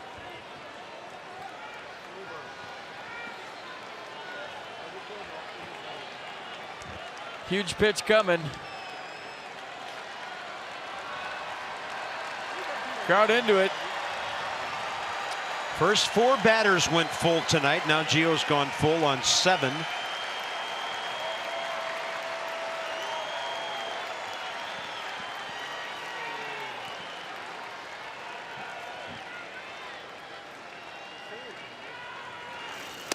And a curveball misses. This game is tied. Davey Martinez wanted Gio to go 5, qualify for a win, but now the lead is gone. And Justin Bour is left. It's a southpaw matchup here. That's Gio's 4th walk tonight.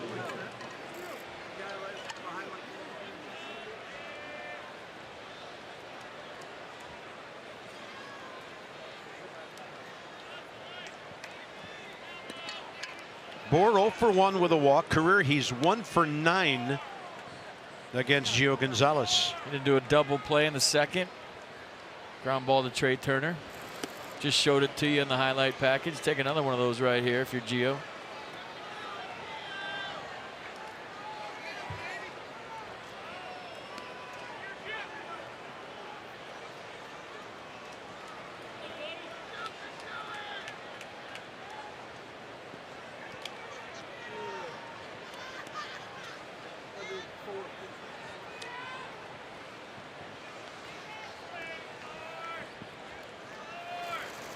Curveball, 2-0. Right-handers coming up. Could be Gio's last batter.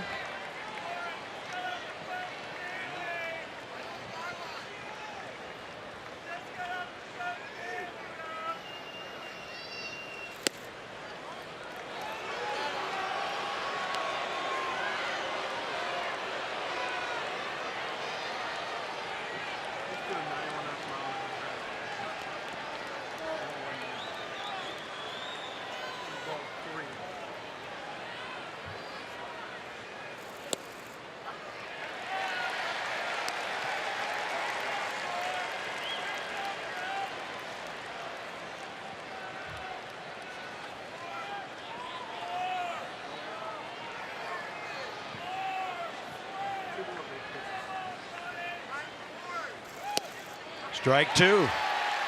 Not so fast, Justin.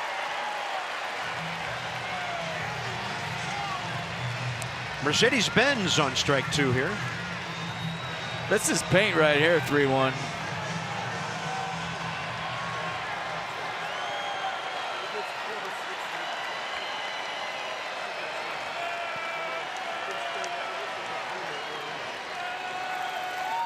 Swing and a miss. Gio's biggest couple of pitches tonight, his third strikeout, 2 down. They got to 3-0 and just said, forget it. I'm just going to throw some heat by this guy. And a nice comeback from Gio right there to get a big strikeout. Phone glove liking it. A lot of help from the fans too, and here we go with 2 outs. Cooper 2 for 2. He's gone the other way twice.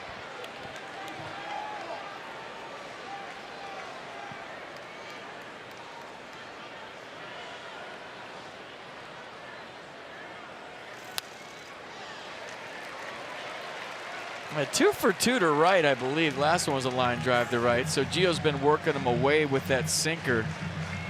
One was a 3-1 pitch that he just kind of hit out there. See if they try him in here.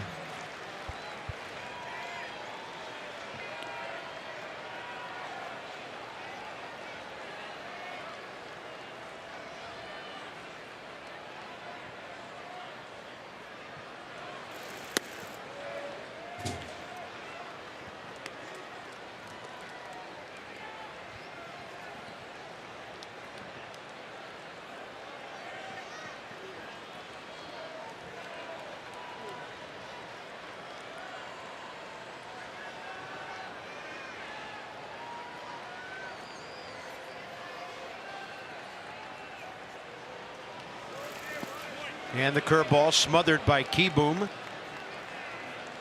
Good block. You know, even though he threw that in the dirt, he threw it.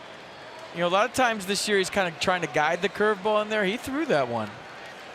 And that's the one that usually gets the swing and misses. The ones he struck out JT Realmuto to end the third. Big pitch here.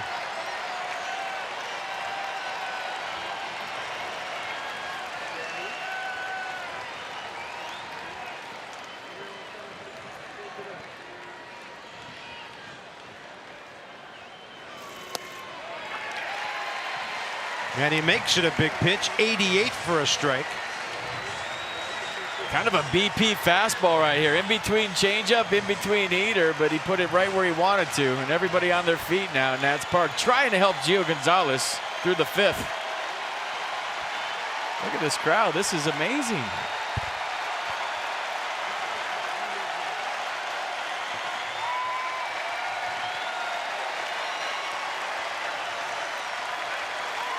Swing and a miss.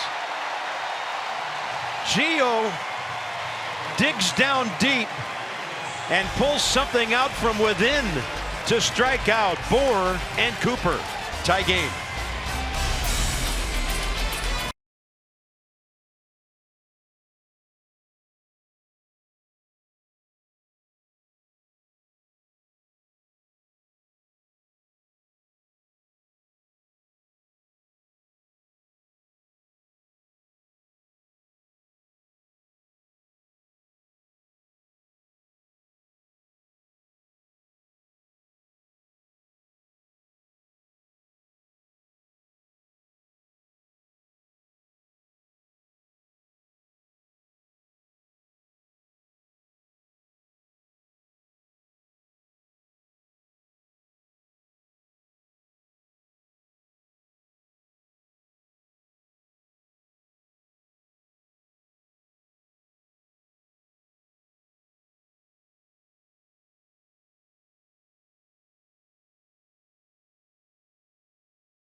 From your friends. Well, Gio Gonzalez just relied on help from about 35,000 friends right there. The crowd was into it, and I want you to hear it again.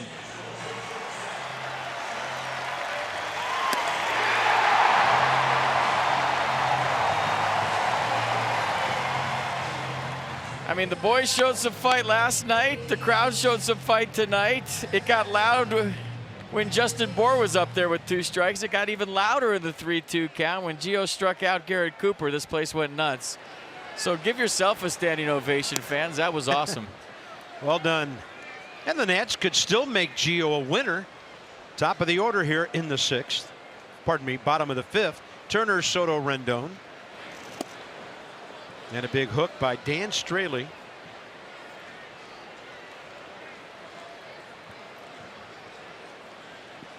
Base hit last time, caught stealing to end the 3rd.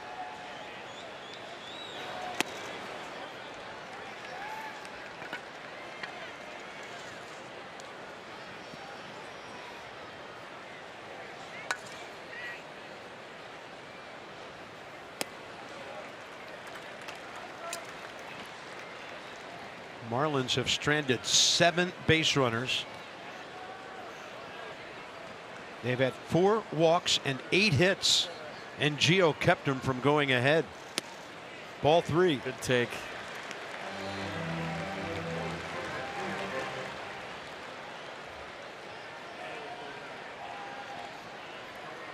Tell himself stay through it. Finish the pitches. He's talking to himself. Tell you what, though, he did a nice job of bowing his neck and getting out of that thing.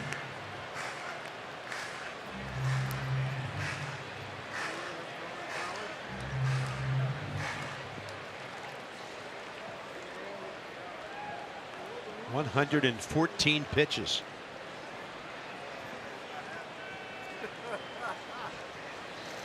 Turner rips one to his left. Miguel Rojas. All right, big series coming right after the All-Star break. Braves are in town July 20th through the 22nd. So now's your chance to get here and make as much noise as you just heard on the last 2 batters. Get loud, wear red, and visit Nationals.com for tickets. The Braves are legit. Soto, a walk and a fly ball to center. Yeah, that'll be a short homestand coming out of the All-Star break, and then right on the road to Milwaukee and Miami. And speaking of Atlanta and Milwaukee, Braves got a run in the 1st. They lead at Miller Park 1-0, bottom 3rd. Ball 2. Dan Straley, when he gets to the 3rd time, And this year he hasn't a lot. Becomes a little tougher. Yeah, 48 at bats versus the third time through for Straley this year. But that 111 average is the best in baseball. He went 10-9 last year with a 4.26 ERA. And for the first half of the season, he was in the top 5 in the league with the lowest opponent's batting average. So he was tough to hit last year, and then didn't have a great second half. Year before that in 16, he won 14 games for the Reds, his career best.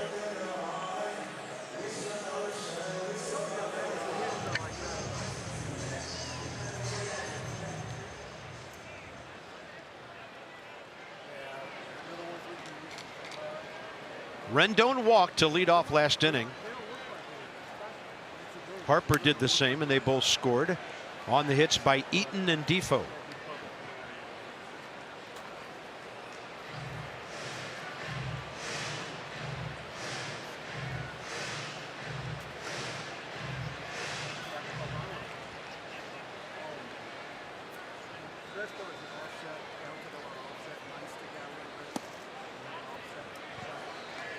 First pitch tonight, 7:05, bottom of the 5th.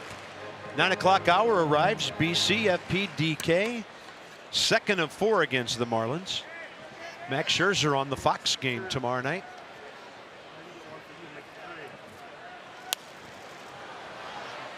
And this one behind the mound, right side. Castro takes charge. The Nats go 1-2-3, bottom of the 5th. All tied up at 2 despite the Marlins' hit advantage.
Tremendous tune right there. Tremendous gum chewing abilities by Adam Eaton. Here's a game summary. Good ball game at the Yard tonight. Gio Gonzalez doing a nice job of fighting through 5 innings. Wilmer Defoe a couple of hits, and we move on to the 6th with Justin Miller. Need expert printing? The UPS store has you covered. Together, there's nothing they can't solve. Justin Miller busy, 4th appearance in a week. And for the Nats overall, his 19th game. 22 2/3 so far. Miguel Rojas 0 for 2 career against him. 6th inning underway. So Gio goes 5, gives up 2 runs on 8 hits, walks 4, strikes out 4, including those last 2 critical ones. 114 pitches, 66 strikes.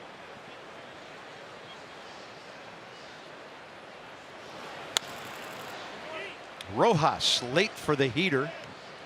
1-1.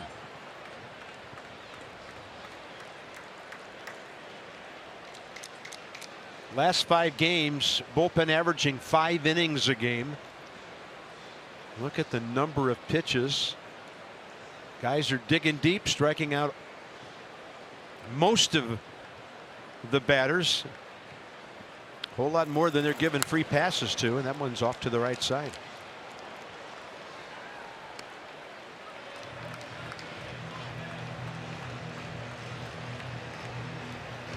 Tyler Saladino has hit his 4th homer of the year. Milwaukee leads Atlanta 2-1.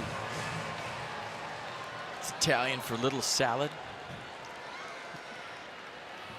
A little salad went big fly.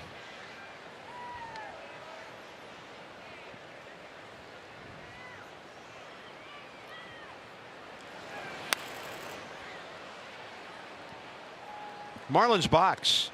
2 hits in the 3rd, 2 in the 4th, 3 in the 5th. They got 2 runs out of all that. Big night for Castro. He has 104 hits on the year.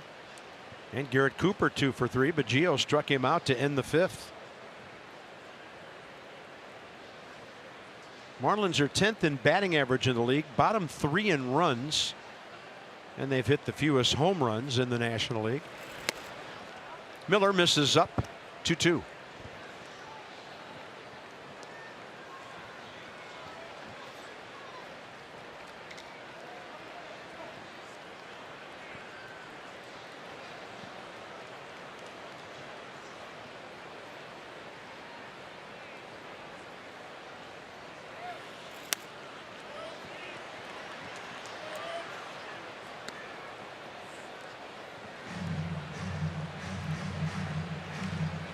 Nats are back in divisional play tonight. 14-16 against the East. First time the Marlins have been here this year.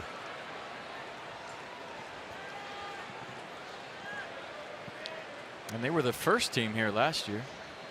Yeah.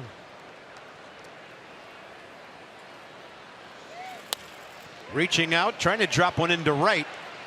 And that was quite a battle by Rojas, who gets the single. So, Dan, we talked about some numbers, how busy the bullpen is. What can you add? Bob, here's where those guys are at individually right now and why they needed Gio to go deep today. Kelvin Herrera threw 30 pitches 2 days ago, 14 yesterday. You have to imagine he's unavailable. Brandon Kinsler has gone 4 out of 5. Sean Kelly has gone 4 out of 5. Matt Grace threw 4 innings 2 days ago. He could certainly use another day off. This is Justin Miller's 3rd straight day pitching. Ryan Madsen threw 25 pitches 2 days ago and got hot yesterday. So this is a very beleaguered unit out there. They could have used a couple more innings out of Gio. They're going to have to grind through the rest of this ball game. And maybe the freshest guy is the closer, because the Nats didn't give Sean Doolittle a chance to do a whole lot in the Boston series. He did come on, got the save last night, 13 pitches, 12 strikes.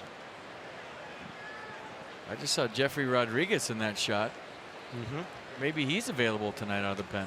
Well, Davey said before the game they'd like him to start Sunday, but if it's needed, they'll put him in the pen. There's Jeffrey.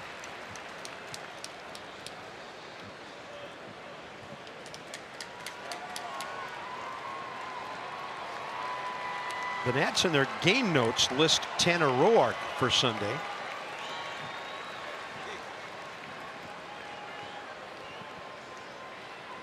It's going to be that time of the year. The All-Star break will be very welcome for a lot of relievers around baseball.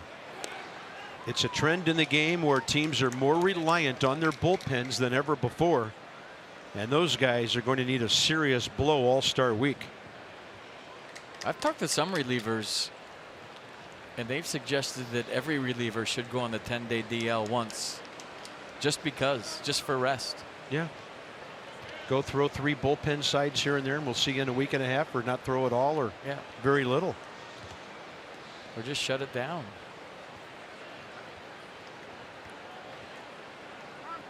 Time given after a long pause. You know, and that's the difference in this 10-day DL now that's been around for a couple of years now. You can manipulate that thing to give guys rest and really help your pen. Kind of hard to tell a guy to shut it down for 2 weeks and then come back and have command. Right.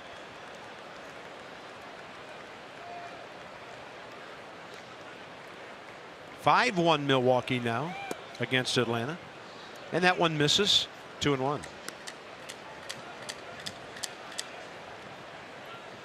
Phillies were off last night. They gained a half game on the Braves. The Nats gained a full game. Pirates have come back, and it's a 5-4 game in Pittsburgh right now. Phillies on top. Long way to go in that one. 2-1. Mabin, and look at Trey Turner pick it off. He's having some kind of series, and look at that 6-4-3 double play. He's getting to everything over there. That, folks, is the big leagues right there. You're not going to see this double play in A-ball. You're not going to see this double play in college. The only place you see this is at the highest level. That's how fast the game moves. Look at the backhand to the jump, and Wilmer backing away from the bag, getting tons on the throw, and then Matt Adams selling out at the end. So all three guys did a tremendous job on this 6-4-3 double play to get a decent runner. Don't forget that part. Justin Miller digging it. 4 double plays for the Nats tonight. And it's Miller against the Miami pitcher, Dan Straley, who's still in the game. He's good for at least another inning or so. 89 pitches for him.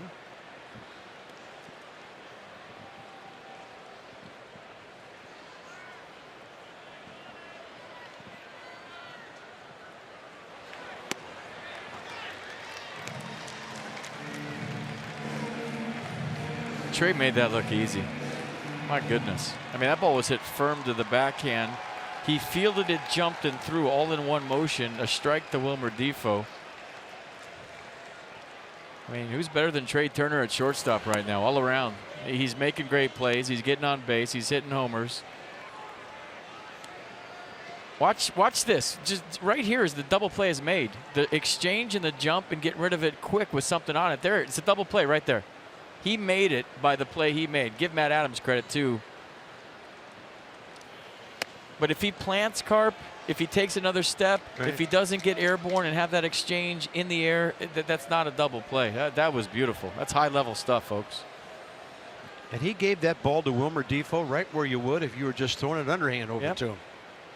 That was something else. 2-2 now to Straley. Swing and a miss. And Justin Miller with help for a double play gets through the 6. It's a twin killing night at the Yard.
The Washington Nationals and may not be reproduced or retransmitted in any form. And the accounts and descriptions of this game may not be disseminated without the express written consent of the Washington Nationals. That's where all the jam up was tonight, coming in that left field gate for the Harper bobblehead. They were lined up to the Navy Yard station tonight, and this is how you survive 4 walks and 9 hits, 4 double play balls tonight. Yeah, that's been clutch. The defense has been great. Give Gio Gonzalez credit for really bowing his neck with the game on the line a couple of times with the bases loaded. I mean, the Marlins are a few hits away from being way ahead in this one, so now you got Harper, Adams, and Eaton coming up, and I smell a run. And you know what their announcers are talking about? Missed opportunities. So we go bottom 6, and here come the Nats in a game that is still tied. Bullpen's going to have to work long and hard tonight, but so far so good. And here's Bryce Harper to lead things off, and Straley with that slider to get ahead, bottom 6. Bryce tonight, fly ball to left, walk and a run scored in the series. 0 for 4, 3 walks, 2 runs. So the Nats box, couple of hits, Defoe and Turner, but then the Rendon and Harper walks were huge, leading off the 4th.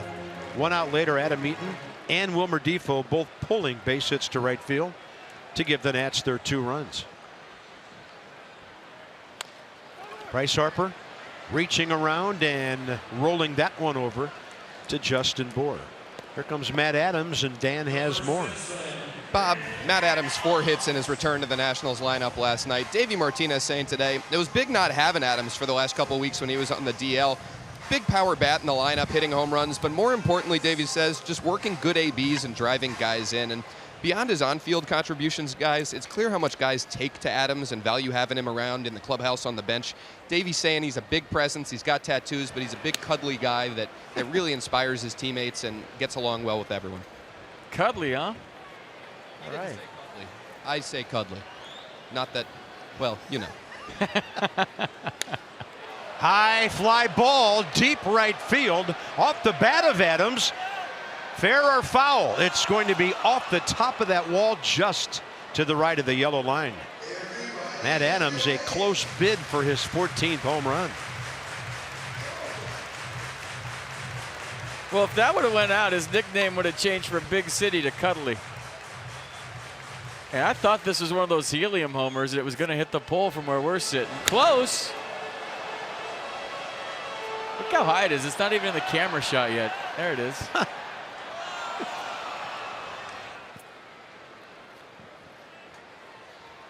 So they go into a 3-man shift now with a count of 0-2. Adams fly ball to left and struck out by Straley. He's going to launch one, hooking into the right field corner and into the seats, a little short of where the first one hit. Straighten one out, big fella.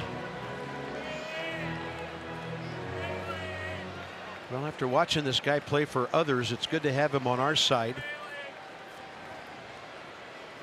Especially since he was with the Braves last year, where he hit 19 homers in 100 games after the trade from St. Louis. Up the middle. That's the shortstop, Miguel Rojas, 2 down, and they've got Matt Adams 0 for 3 tonight.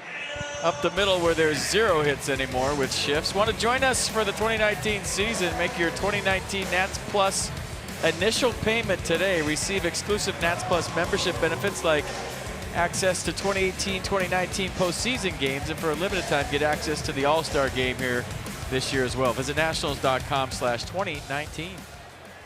2 outs, bases empty. Adam Eaton. That fits. I hope there was at least an ice cream sundae or something in there.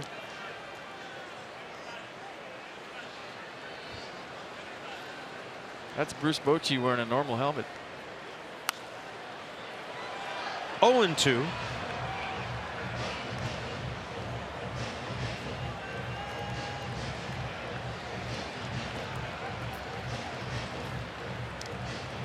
Dan Straley, as we mentioned, has not been a deep into the night pitcher this year.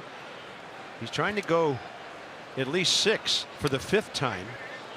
In 2 of the previous 4, he's been able to get it to 7 innings. But he's been basically a 5-inning guy, and often less for the Marlins.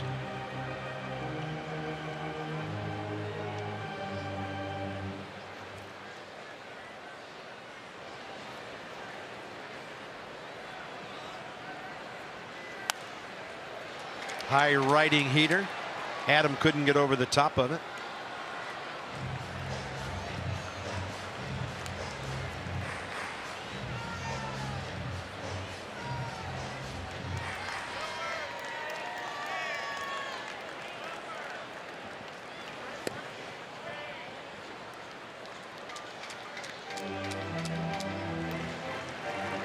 So he's over 100. Through 106 in 7 innings, losing 4-3 to the Mets last time out.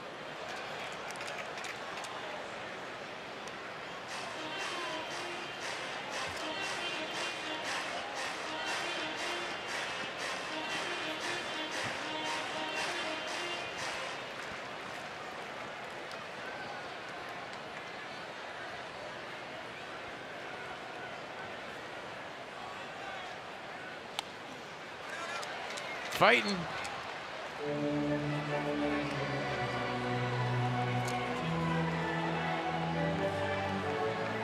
Nissan with the entire at bat. Adam Eaton is 1 for 2 with a walk career against Straley. Pitch number 8.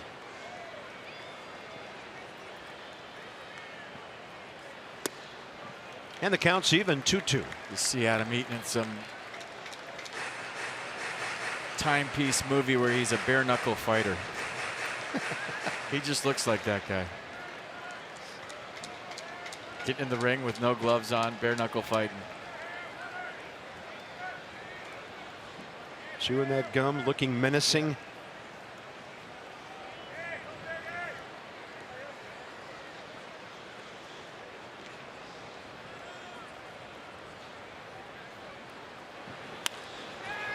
And this one in the air, trying to fall, and it will in front of Brian Anderson. Adam Eaton a 2 for 3 night.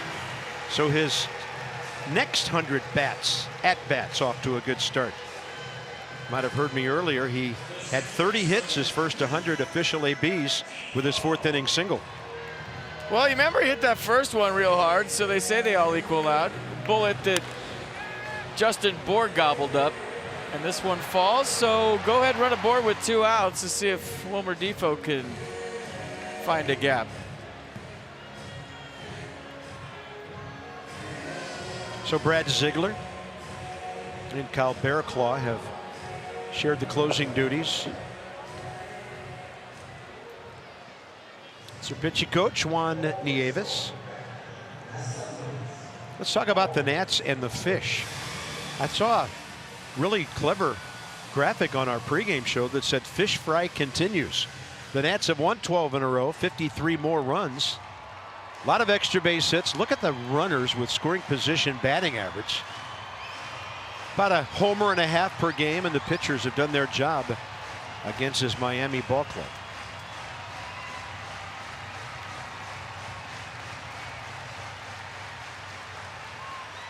Of course, Friday has always been the day for fish fries.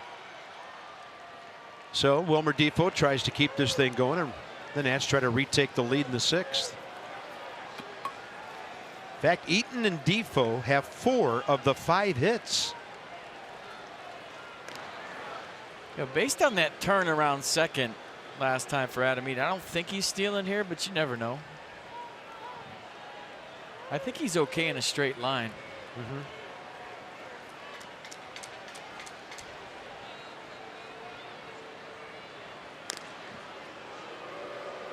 He was scheduled for a day off last night, ended up coming into the game to pinch hit in the 5th, and he did draw that RBI walk.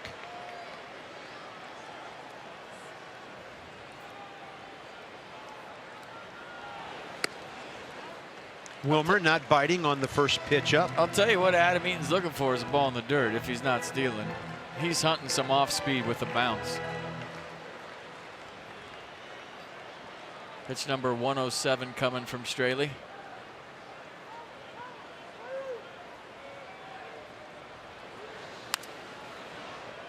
Pretty good rip. It's 1-1.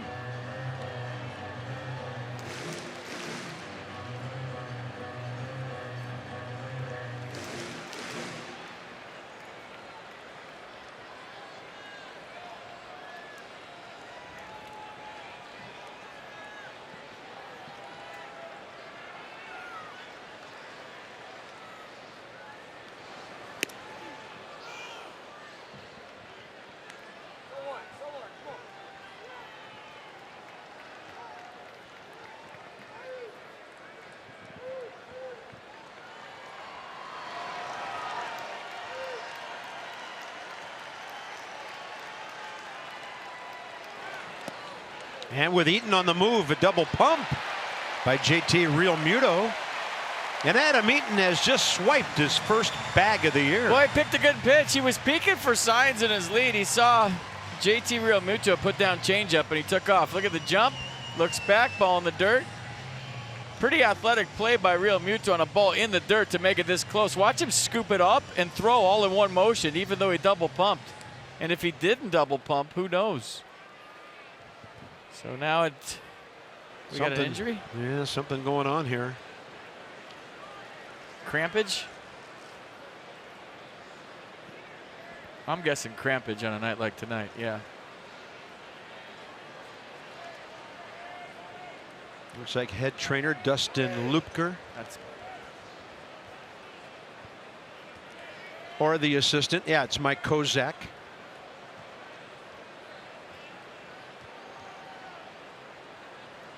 Maybe getting down for the throw. Crampage.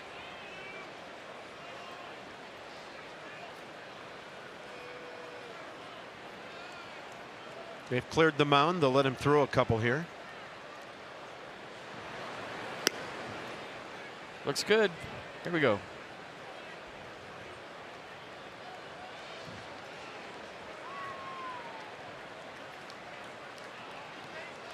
Two on Defoe. Eaton at second.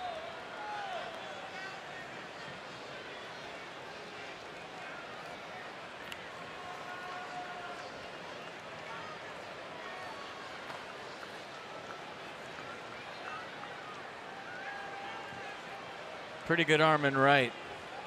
Got 5 assists, very accurate. Eaton should get a jump here with 2 strikes and 2 outs.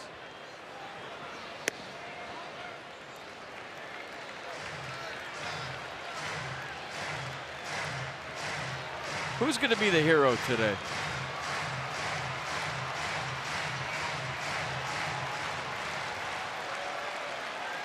Two game, bottom 6. Keyboom waiting. And that ball drilled by Wilmer Defoe. And an unbelievable catch by Maben. Fully stretched out. That's at least 3 bags for Defoe if he doesn't get to this. It's the lead, more importantly, and Cameron Maben just kept this a 2-2 game.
Three to 2, and Wilmer standing on at least second, maybe third. So with 2 strikes, he shortens up his swings. Some Verizon Exmo going to show you everything. And then watch the route by Cameron Maben, who's had a tough night at the plate with a couple of double plays. Those long strides covered a lot of ground, then the long limbs reaches out and robs Wilmer. What a play by Cameron Maben. The 100% fiber optic network means more speed for more devices at once. Dan Straley, tip of the cap. Visit getfios.com. Wilmer can't believe it.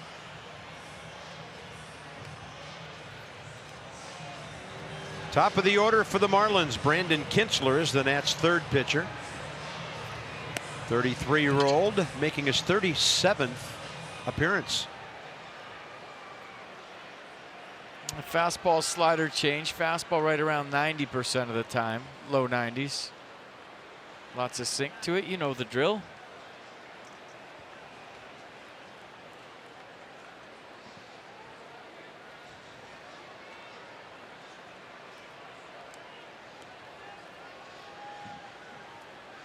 Starlin Castro, 5 for 11 career against Kintzler. 2 for 3 tonight. A run driven in back in the third. A run scored after a single in the fifth.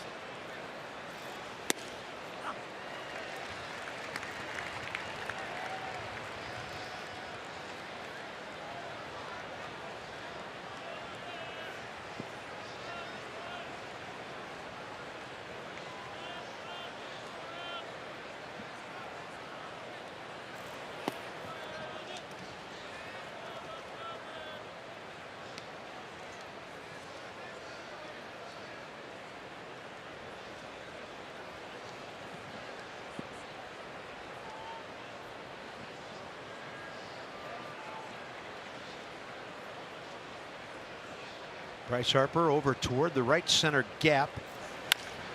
And that ground ball is going to be pulled. One hopper, Rendon.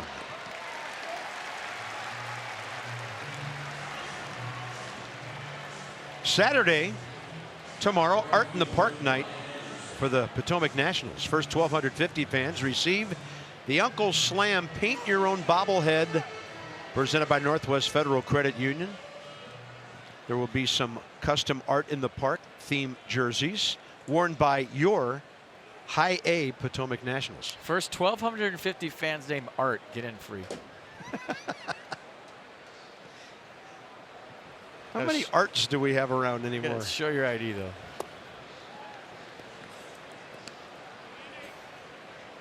Brian Anderson, a walk, a fly ball, and a base hit.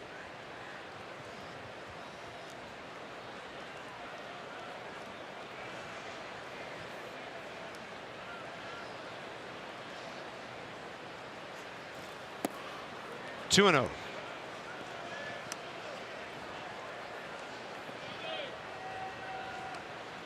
Brandon, a clean 7th inning last night. He got Mabin, Rojas, and Rivera. Strikeout, 2 grounders.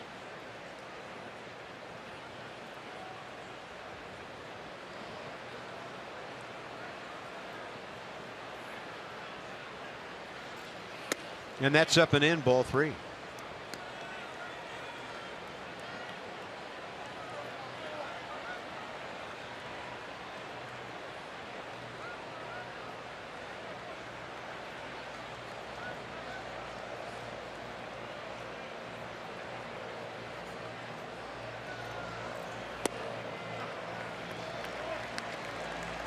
You know, a lot of times, Carp, when you're used a lot as a pitcher, we don't see it, but the way to see if they're tired or if they're barking a little bit is command. It's not so much velocity. But when relievers are being used on a daily basis, that's the first thing that usually they don't have a feel for their pitches because, you know, maybe something's sore. They're never going to tell you. We're never going to know. But it's one way to kind of find out if they've been overused. The velocity, I think it'll always be around where it is normally. It's just the command that goes.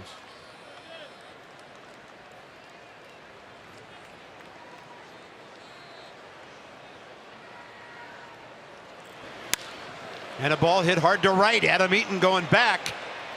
And he dives to his left as he was backpedaling, and that ball was moving away from him. 2 down. He's laughing at himself right now. It was a good adjustment.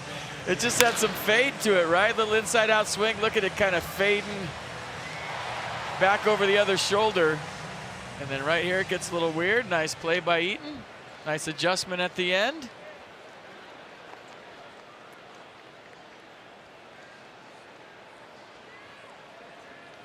He looked like a bare knuckle fighter making that play. He did. Nice play. JT Real Muto, a rough night, 2 strikeouts, a grounder. Yeah, I looked it up during the break. The longest bare knuckle fight in history, 6 hours and 15 minutes. Oh. 6 hours and 15 minutes. I'd take Adam Eaton in that one.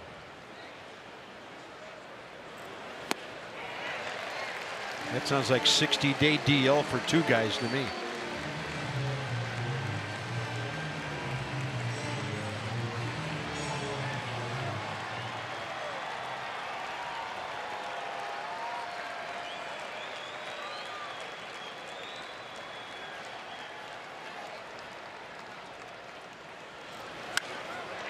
That ball's well hit out to left, but he got inside on him just enough to keep it in the yard. And the bullpen, so far so good.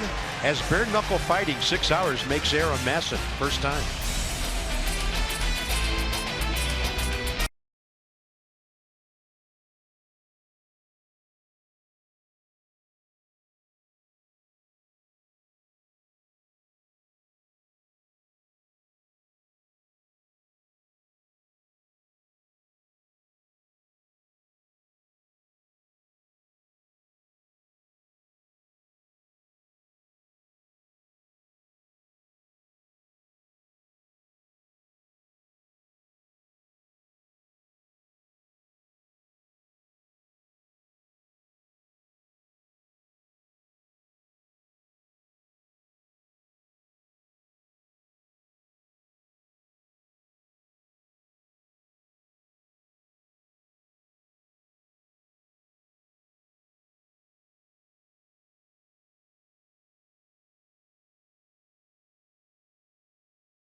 Ryan Zimmerman against the San Diego Padres. Luke Gregerson, and over the bullpen.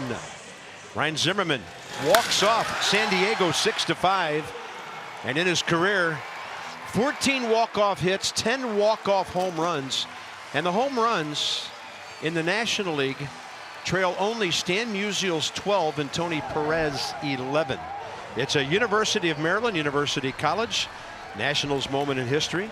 The first homer came back in the 4th inning off the San Diego starter Clayton Richards. So that was the first one against the lefty, and then Gregerson, the right-hander. Great swing, bad unis. Yeah. These are so much better. From the land down under, at least the delivery style, it's Brad Ziegler.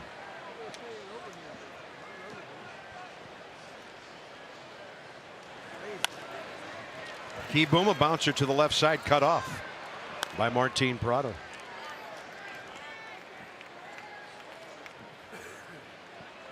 And Brad's 38, 6'4", 220 pounds. You saw the delivery.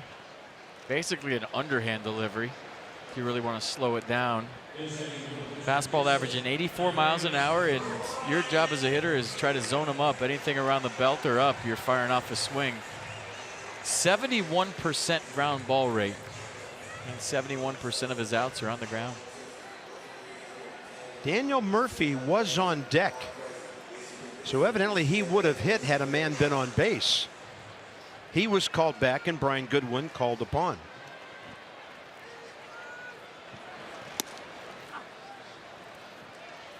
Goodwin 1-for-1 career with a walk against Brad Ziegler.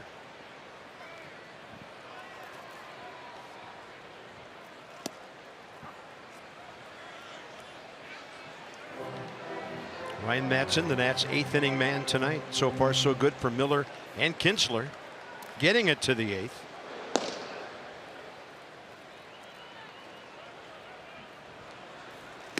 On a pitch up, Goodwin strikes out.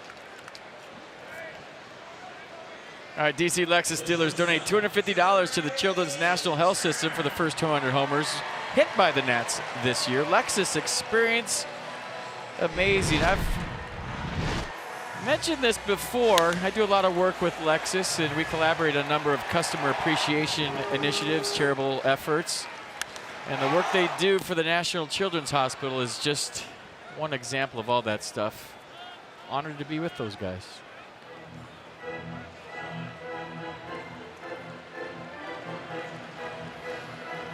Here's Trey. 1-for-2 against Ziegler with an RBI.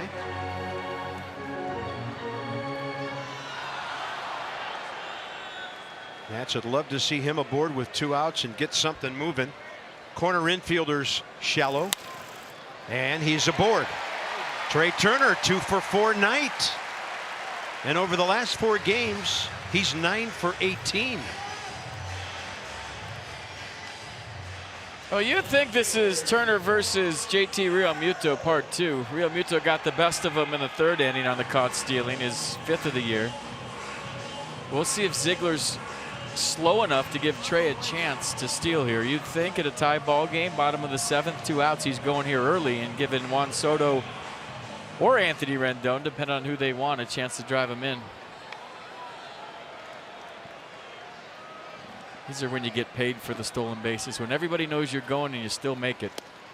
Trey, a pretty short lead on the first pitch. The true value of a stolen base is right here, right now. Soto 1-for-1 against Ziegler.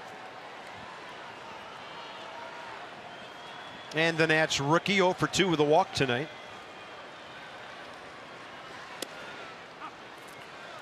Good command on his sidearm fastball so far. Pretty quick to the plate. I don't know.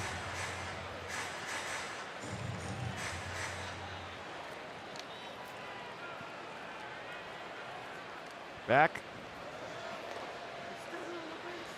He was standing on the base. He didn't even get off yet. He threw over.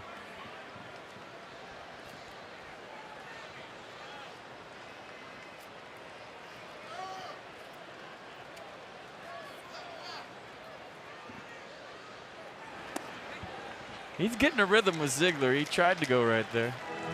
I'm not even watching Juan Soto. I'm watching Trey Turner.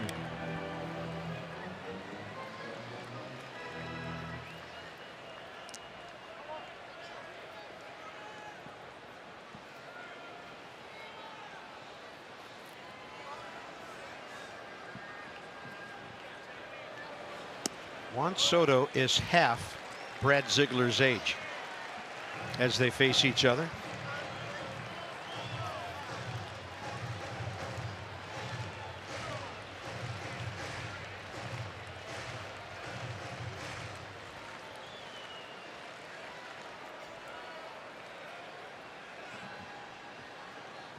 Three and one. Trey holding.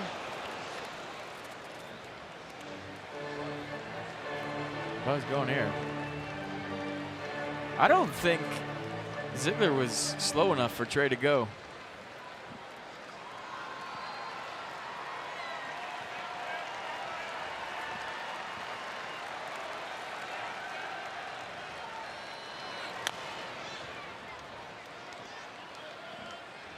It's not going to take much to score Trey Turner with a head start, 3-2, 2 outs. I mean, down the line, even if they cut the ball off in the gap, he's got a chance to score.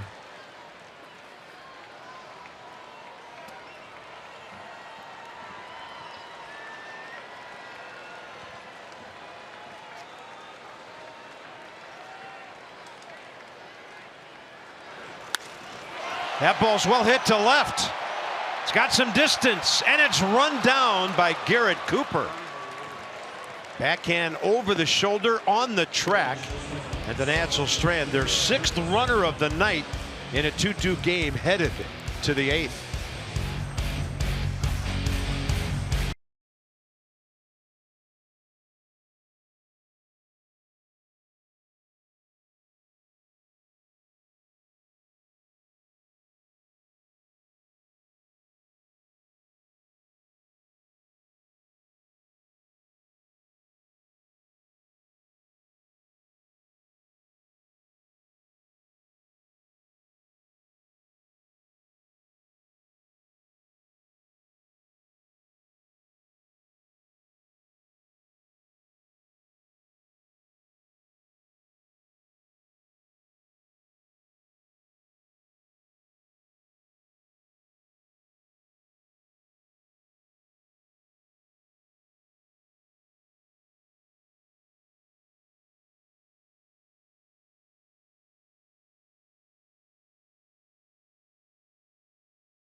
And save 20% on your Washington Nationals tickets with the Hilton Capital Adventure Package.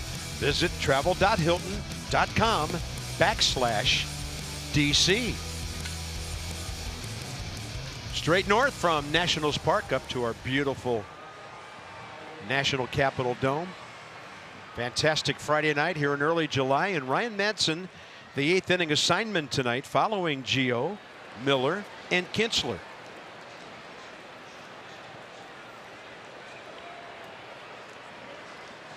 Fastball curveball change for Ryan. Fastball velocity averaging 96 miles an hour this year. 95 on the heater to get ahead of Martin Prado, who's 6 for 10 career against him. Justin Bour and Garrett Cooper, the 2 hitters behind Martin, haven't faced Madson before. 1-1.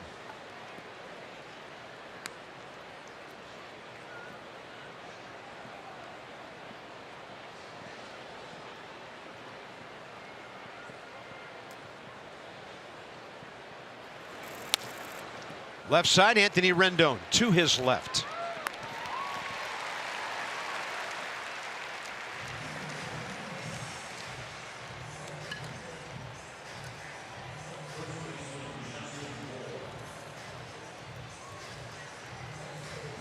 Justin Bour, double play grounder, walk and a strikeout.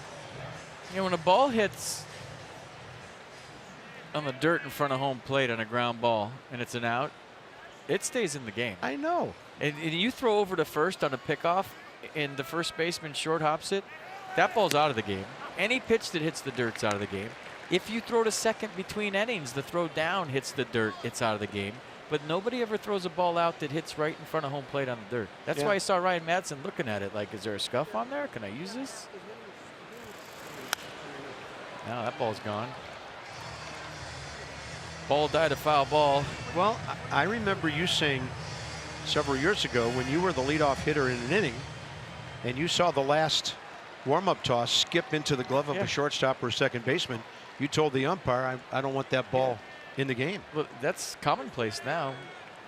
Now the catchers just hand them over like, you know, it's criminal to throw it back to the pitcher. And I know pitchers who would say, don't give that away. Well, a lot of young pitchers don't know what to do with it. I would think Ryan Madson at 37, if he had one, would know what to do with it. You just put the scuff on one side and let the ball work to the other. 1-2 pitch. High in the air. Left field. Juan Soto. 2 outs. Didn't you know after 14-12 last night it would be a low-scoring game today? It's how it always goes. I'm shocked there are 4 runs on the board right now myself. Drew Steckenrider for the 8th. And the Nats will have some pretty strong due-ups. We'll get to those shortly.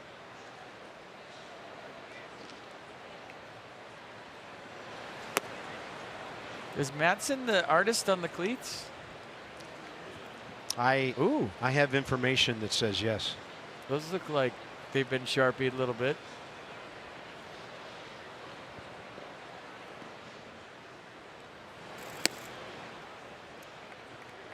But I was told it was like art and they would look like custom cleats. Art is in the eye of the beholder, I once heard.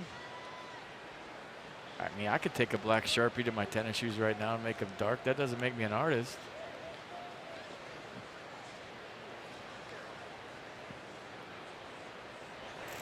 I happened to see a story about it a couple of weeks ago. And one day as we waited to go to Yankee Stadium, Ryan was one of the first guys on the bus, and I mentioned it to him, and we had a chat about it, and he makes them look the way he wants them to look. All right. Hey, I'm not arguing with a guy that's 6'7" and throws 98. He's very particular about his cleats, and a particular style that he liked from a certain manufacturer had gone out of production. So he's had to take some other ones and doctor them up to look the way he wants them to. 3-2 now.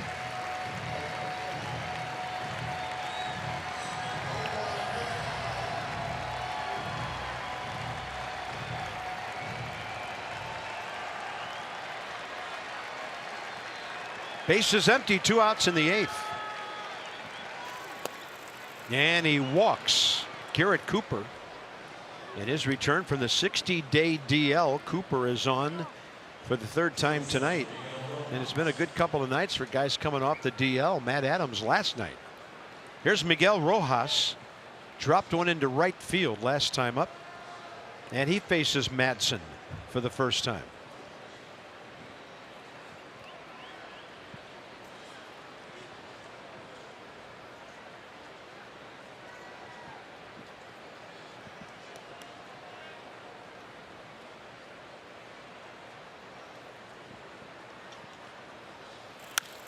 Jammed him. Bryce only had to back up a couple of steps. The Marlins have stranded 8, the Nationals 6, and here come Rendon, Harper, and the big lefty.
Base runners. Time for your 4th drive of the game. And Wilmer Defoe with Adam Eaton on second, robbed by Cameron Maben. That would have been at least 3-2, who knows. And then the reason you play no doubles with the runner on first late in the game is so nothing's hit over your head. Garrett Cooper playing deep in left, went back on a bullet off the bat of Juan Soto to keep this. A tie ball game. Heard your local Ford dealers for great savings on cars, trucks, and SUVs. 27-year-old Drew Steckenrider. Marlins 8th rounder 6 years ago out of the University of Tennessee. 42nd appearance. So he's up there with some of the busiest relievers in baseball this year.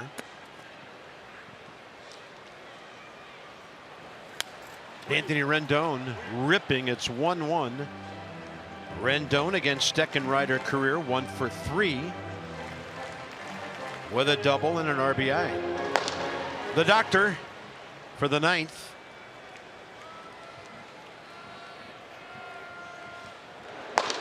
Lined up pretty well for the Nats here with 3-4-5. I see the big fastball from Steckenrider. It averages 95. Slider, cutter, change to go with it, but he throws that fastball 76% of the time.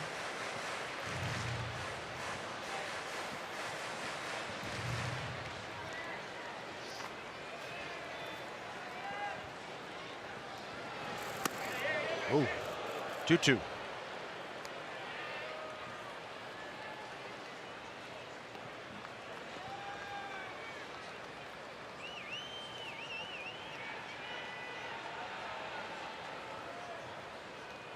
I mean, only Anthony Rendon can have 94 thrown at his head and smile. I don't think too many other guys are smiling. Loves playing the game. Always relaxed.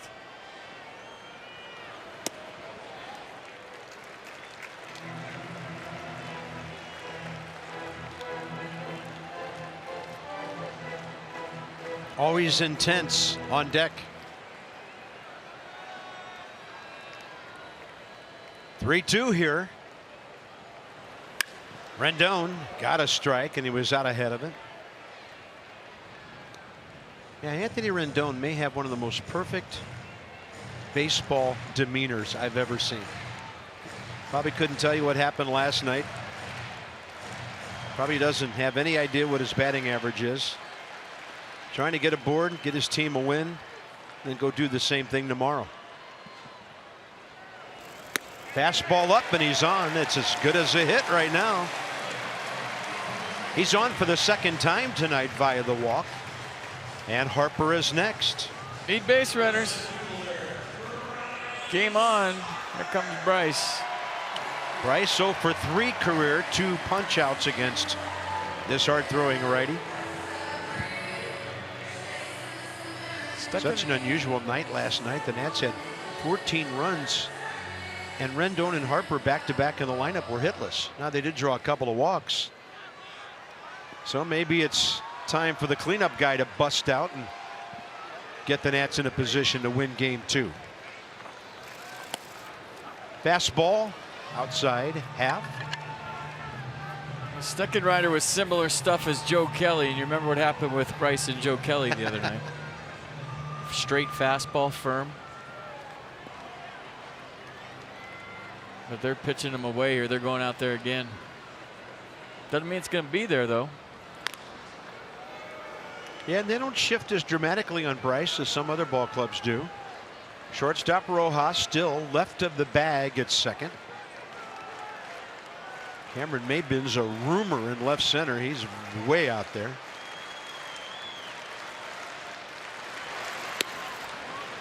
One.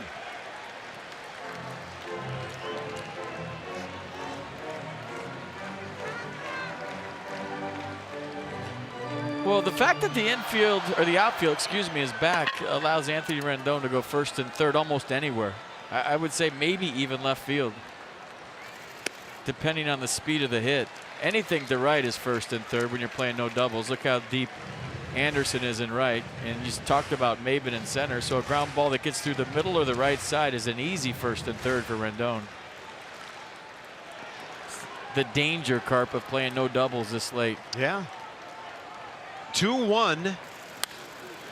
Out of play to the left off Bryce's bat. He walks away with some body language and indicates to me that he thinks he should have done a whole lot more with that Well, one. they wanted it away. They wanted it in, and he left it right down the middle.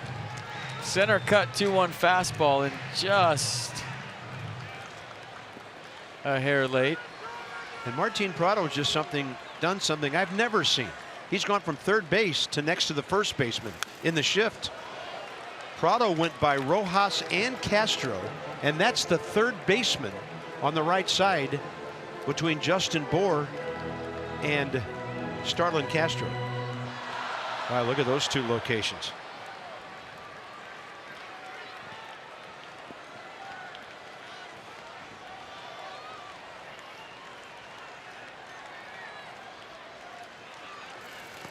Ball 3.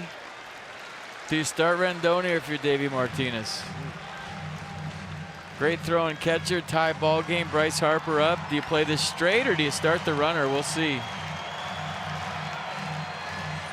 I don't think you send him, but let's see. Big pitch for both ball clubs here. Leadoff man aboard. Tie game, bottom 8.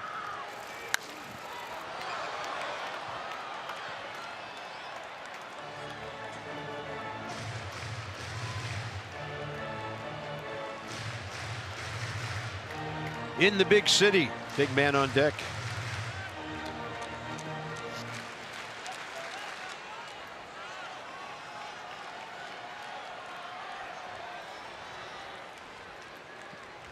Target away. Ball 4. Rendon and Harper led off the 4th inning with walks. It led to 2 runs. And now Steckenrider has painted himself into a corner here with Matt Adams coming up. Did you see the Marlins skipper Don Mattingly in the background? He is fed up with walks. He talked about it after the game last night. You can't walk 8 guys and win a ball game, especially against that ball club, talking about the Nats. And 2 walks to start the 8th, never a good sign. Yeah, the Nats have 5 tonight, 3 by the starter Straley and now 2 by Steckenrider. Unless you're the team that's walking. Matt Adams is 0 for 1 against the righty. Outfield in a similar configuration as they were against Harper.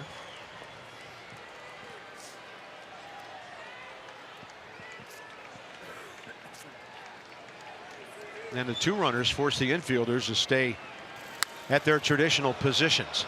High and out of play.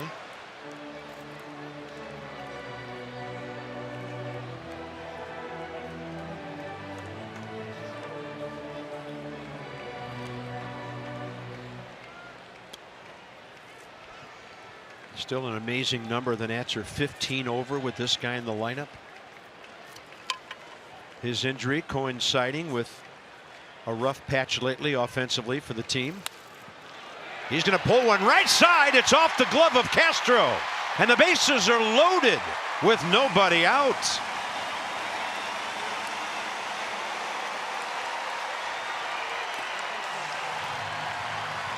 The big fella coming through again. Big city doing big city things. Castro diving for it. Looked like he was going to rob him. And the way it's been going, Cabernet and Garrett Cooper the last 2 innings, you're thinking, not again. And the ball squirts loose. Bases loaded. Nobody out. Same seats. Do not move a muscle. Here comes Adam Eaton. Adam Eaton first at bat against Steckenrider. Infield in. Outfield still fairly deep.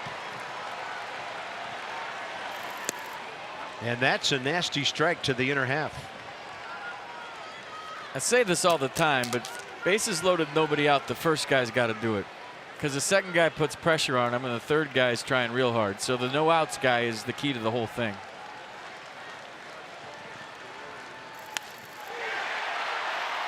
On a fly to Cooper. Rendon trying to get back to the bag and no chance to tag. 1 out. Not deep enough. Hit it hard.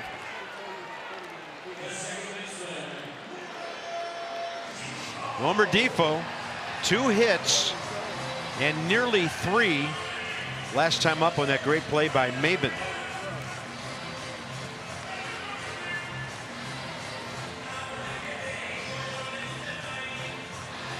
Wilmer hitting just under 320 at home this year. He's had some great moments. in late innings. Yeah, you remember right here the pressure's on the pitcher. If you can have that mentality and stay in your zone, control your pulse, you'll have a good at-bat. Infield in. They're not messing around with the double play up the middle. Pass ball away. Number 8 spot is next, and that's Daniel Murphy on deck for Kieboom.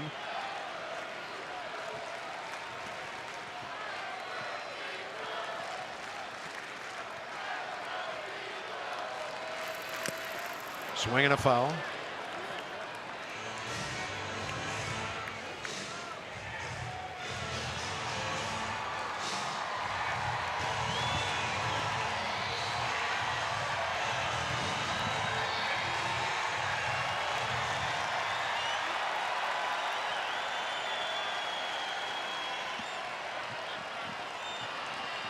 One. Every time Wilmer gets an inside pitch, out flies that back foot. It's okay to sacrifice a foot right now. A foot for 90 feet, huh? For a run. 2-1.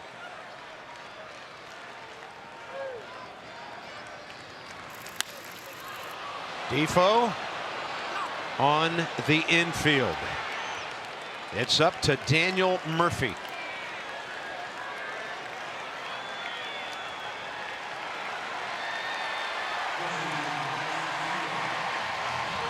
Murphy has faced Steckenrider once, 0 for 1.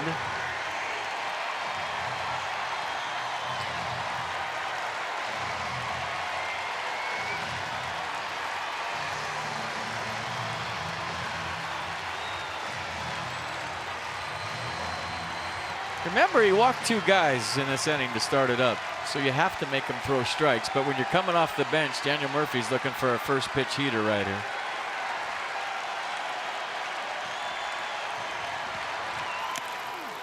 And he got one. 96. You might have noticed on our high home shot there a moment ago. There he is. Michael A. Taylor had stepped out on deck in the pitcher's spot.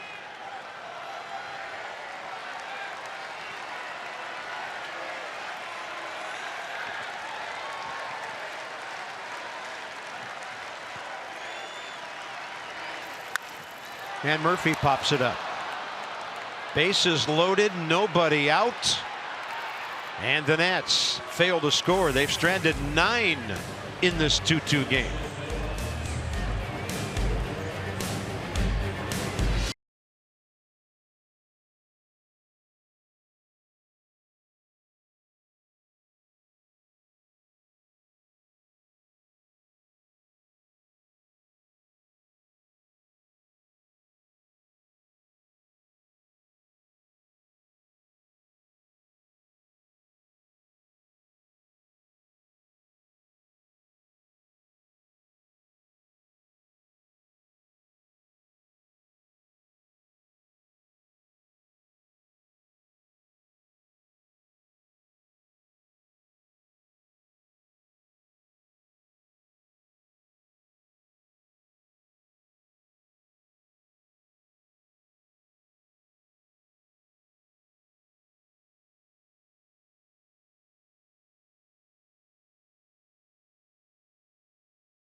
Experience amazing.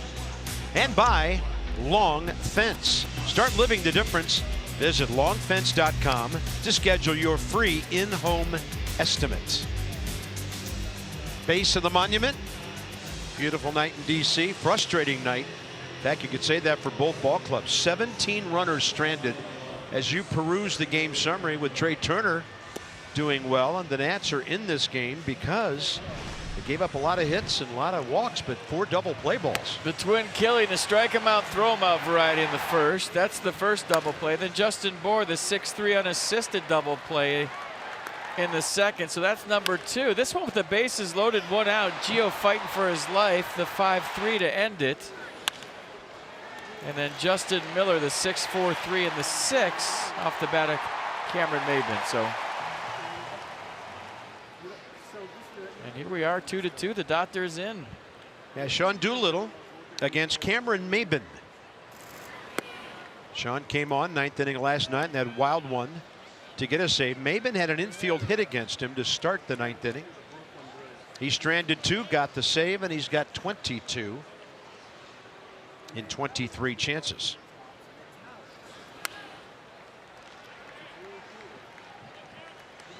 Pedro Severino batting 8th, the new catcher.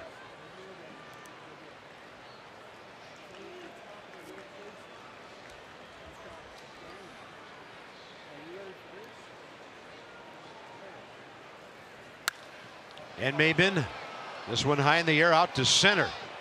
Bryce Harper a ways to go, in front of the track for the first out. Top 9, and Derek Dietrich in a lefty-lefty matchup will be the pinch hitter.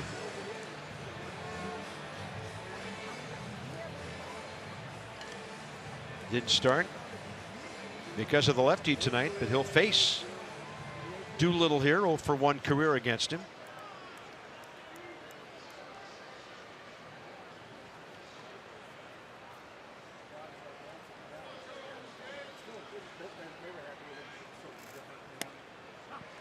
Slider.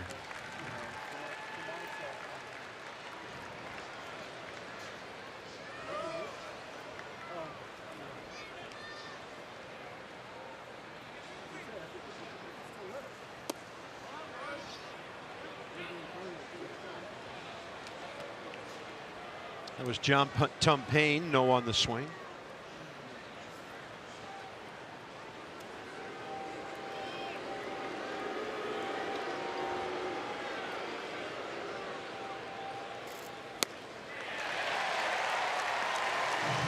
Nobody lives up there in baseball better than Sean Doolittle.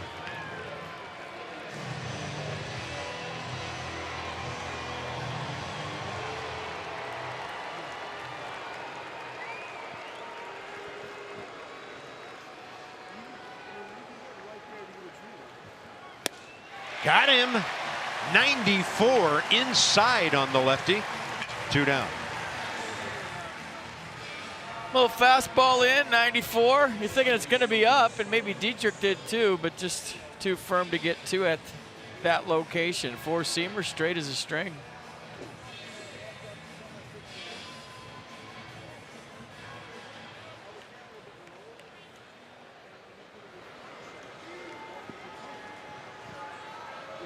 Starlin and Castro.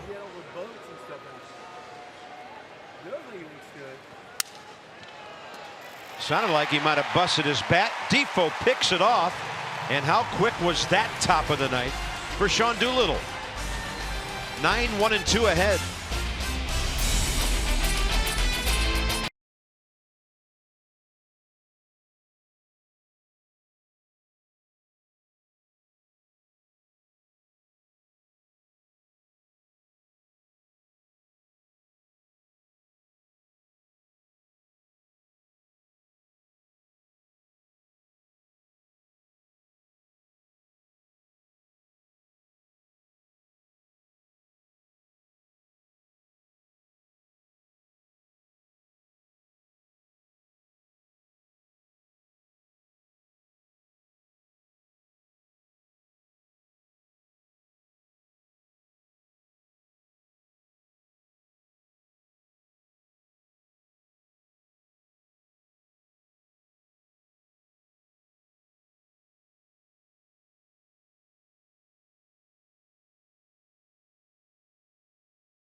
And we've got some wheels turning here. As we go bottom 9, the Marlins will go ahead and employ their other closer, Kyle Bearclaw, the reliever of the month in the National League for June, 28 years of age. And this guy, 1.17 ERA in 39 appearances, 42 strikeouts, 38 innings. Yeah, short arm delivery, so the 94 will play up based on how he throws it. Slider change to go with it. Slider 28% of the time. That was June, this is July, different month. Here we go. Mark Reynolds will lead off bottom 9. So Reynolds, Turner, Soto. Mark's only faced Bearclaw once. The other available pinch hitter here, Michael A. Taylor, 0 for 7 career against Bearclaw.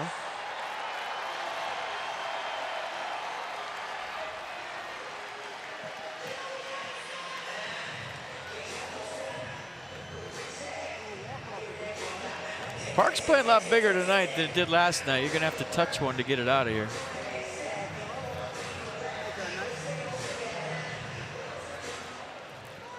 Yeah, and on the road, managers often save their closers if it goes extra innings, but you got to get it there first, and Don Mattingly wants this guy to get that done. Whoa. Happened to him last night, remember? Yeah.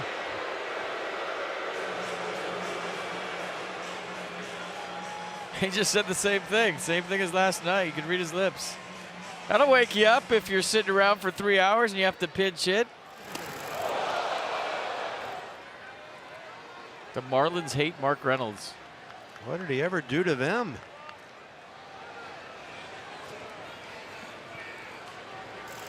And that's tight. 2-0.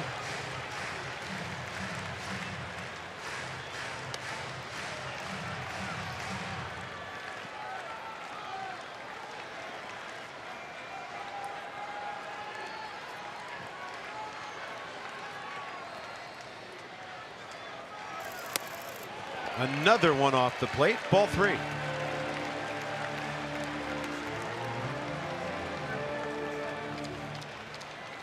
This is a definite red light situation because not one of these has been near. If he's just missing, yeah, but no. We'll see what they do, though. Well, got a good one. Yeah. Like I said, green light all the way, baby.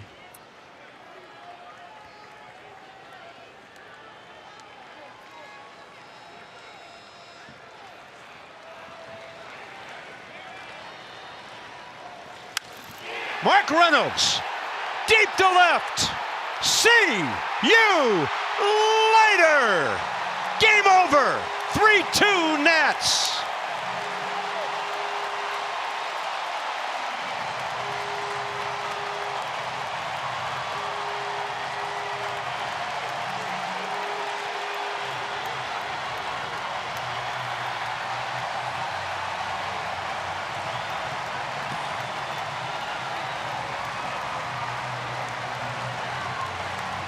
Well, I said a couple of innings ago, who's going to be the hero tonight? There's your answer, folks. Mark Reynolds walks off the Miami Marlins. 3-1 fastball right down the middle. And on a night when the ball's going nowhere, he hit the tar out of that one to win it for the Nats. Unbelievable, part 2. Let's see it again. I mean, you signed the guy, and he just earned every bit of it right here in one swing. I mean, he's done a ton already, but that's worth it right there. He just won you a ball game. Off the scrap heap, Mark Reynolds, ladies and gentlemen. Outstanding. And maybe things are starting to change around here. I know I'm feeling like it is. How about that? So Mark Reynolds wins it for the Nats, who are back over 500. He's with Dan. And he's getting a whole tub of gum just pegged at him from the dugout right now. Mark, congratulations. You come up there knowing one swing will win it. The first one's up around your face. How do you kind of recompose yourself there and get off a good one? I was just looking for a pitch in a spot, and got ahead in the count, and put a good swing on. 2 big wins for this ball club coming out of a tough stretch. What do you feel now from your club as you try and turn things around overall? The last night was huge. I mean, that was a big turning point game, hopefully. You're supposed to get him. That was your shield there. Appreciate it. 2 big wins. Yeah, it was a turning point last night, and both pitchers had it going, and we pitched a good game, and it was just the right person in the right spot right there. Mark, what do you kind of feel from this team right now? I mean, you had the meeting a couple days ago, and now certainly there's a long way to go, and anything can happen from here. But what inside that clubhouse, inside this dugout, do you feel this team having right now? Well, we'll just get back to who we know we are. I mean, it's a great team. We had a bad funk for a little while, but hopefully these last 2 nights will get us out of it, and we'll go and play some good baseball up to the break. Mark, congratulations. All right. Bob, back upstairs to you. Nationals win it 3-2. 2-9-1 Marlins, 3-8-0 Nats. Trey Turner had a couple more hits tonight, played some great defense. Sean Doolittle will get the win. So if he can't get the save, that's the next best thing for a closer. And the Nats avoid extra innings when Mark Reynolds takes one out of here. Now, Fox will have the game tomorrow night when Max pitches against the Marlins. We'll see you Sunday. Coverage begins at 1. This has been a presentation of Massa. That swing, see you later.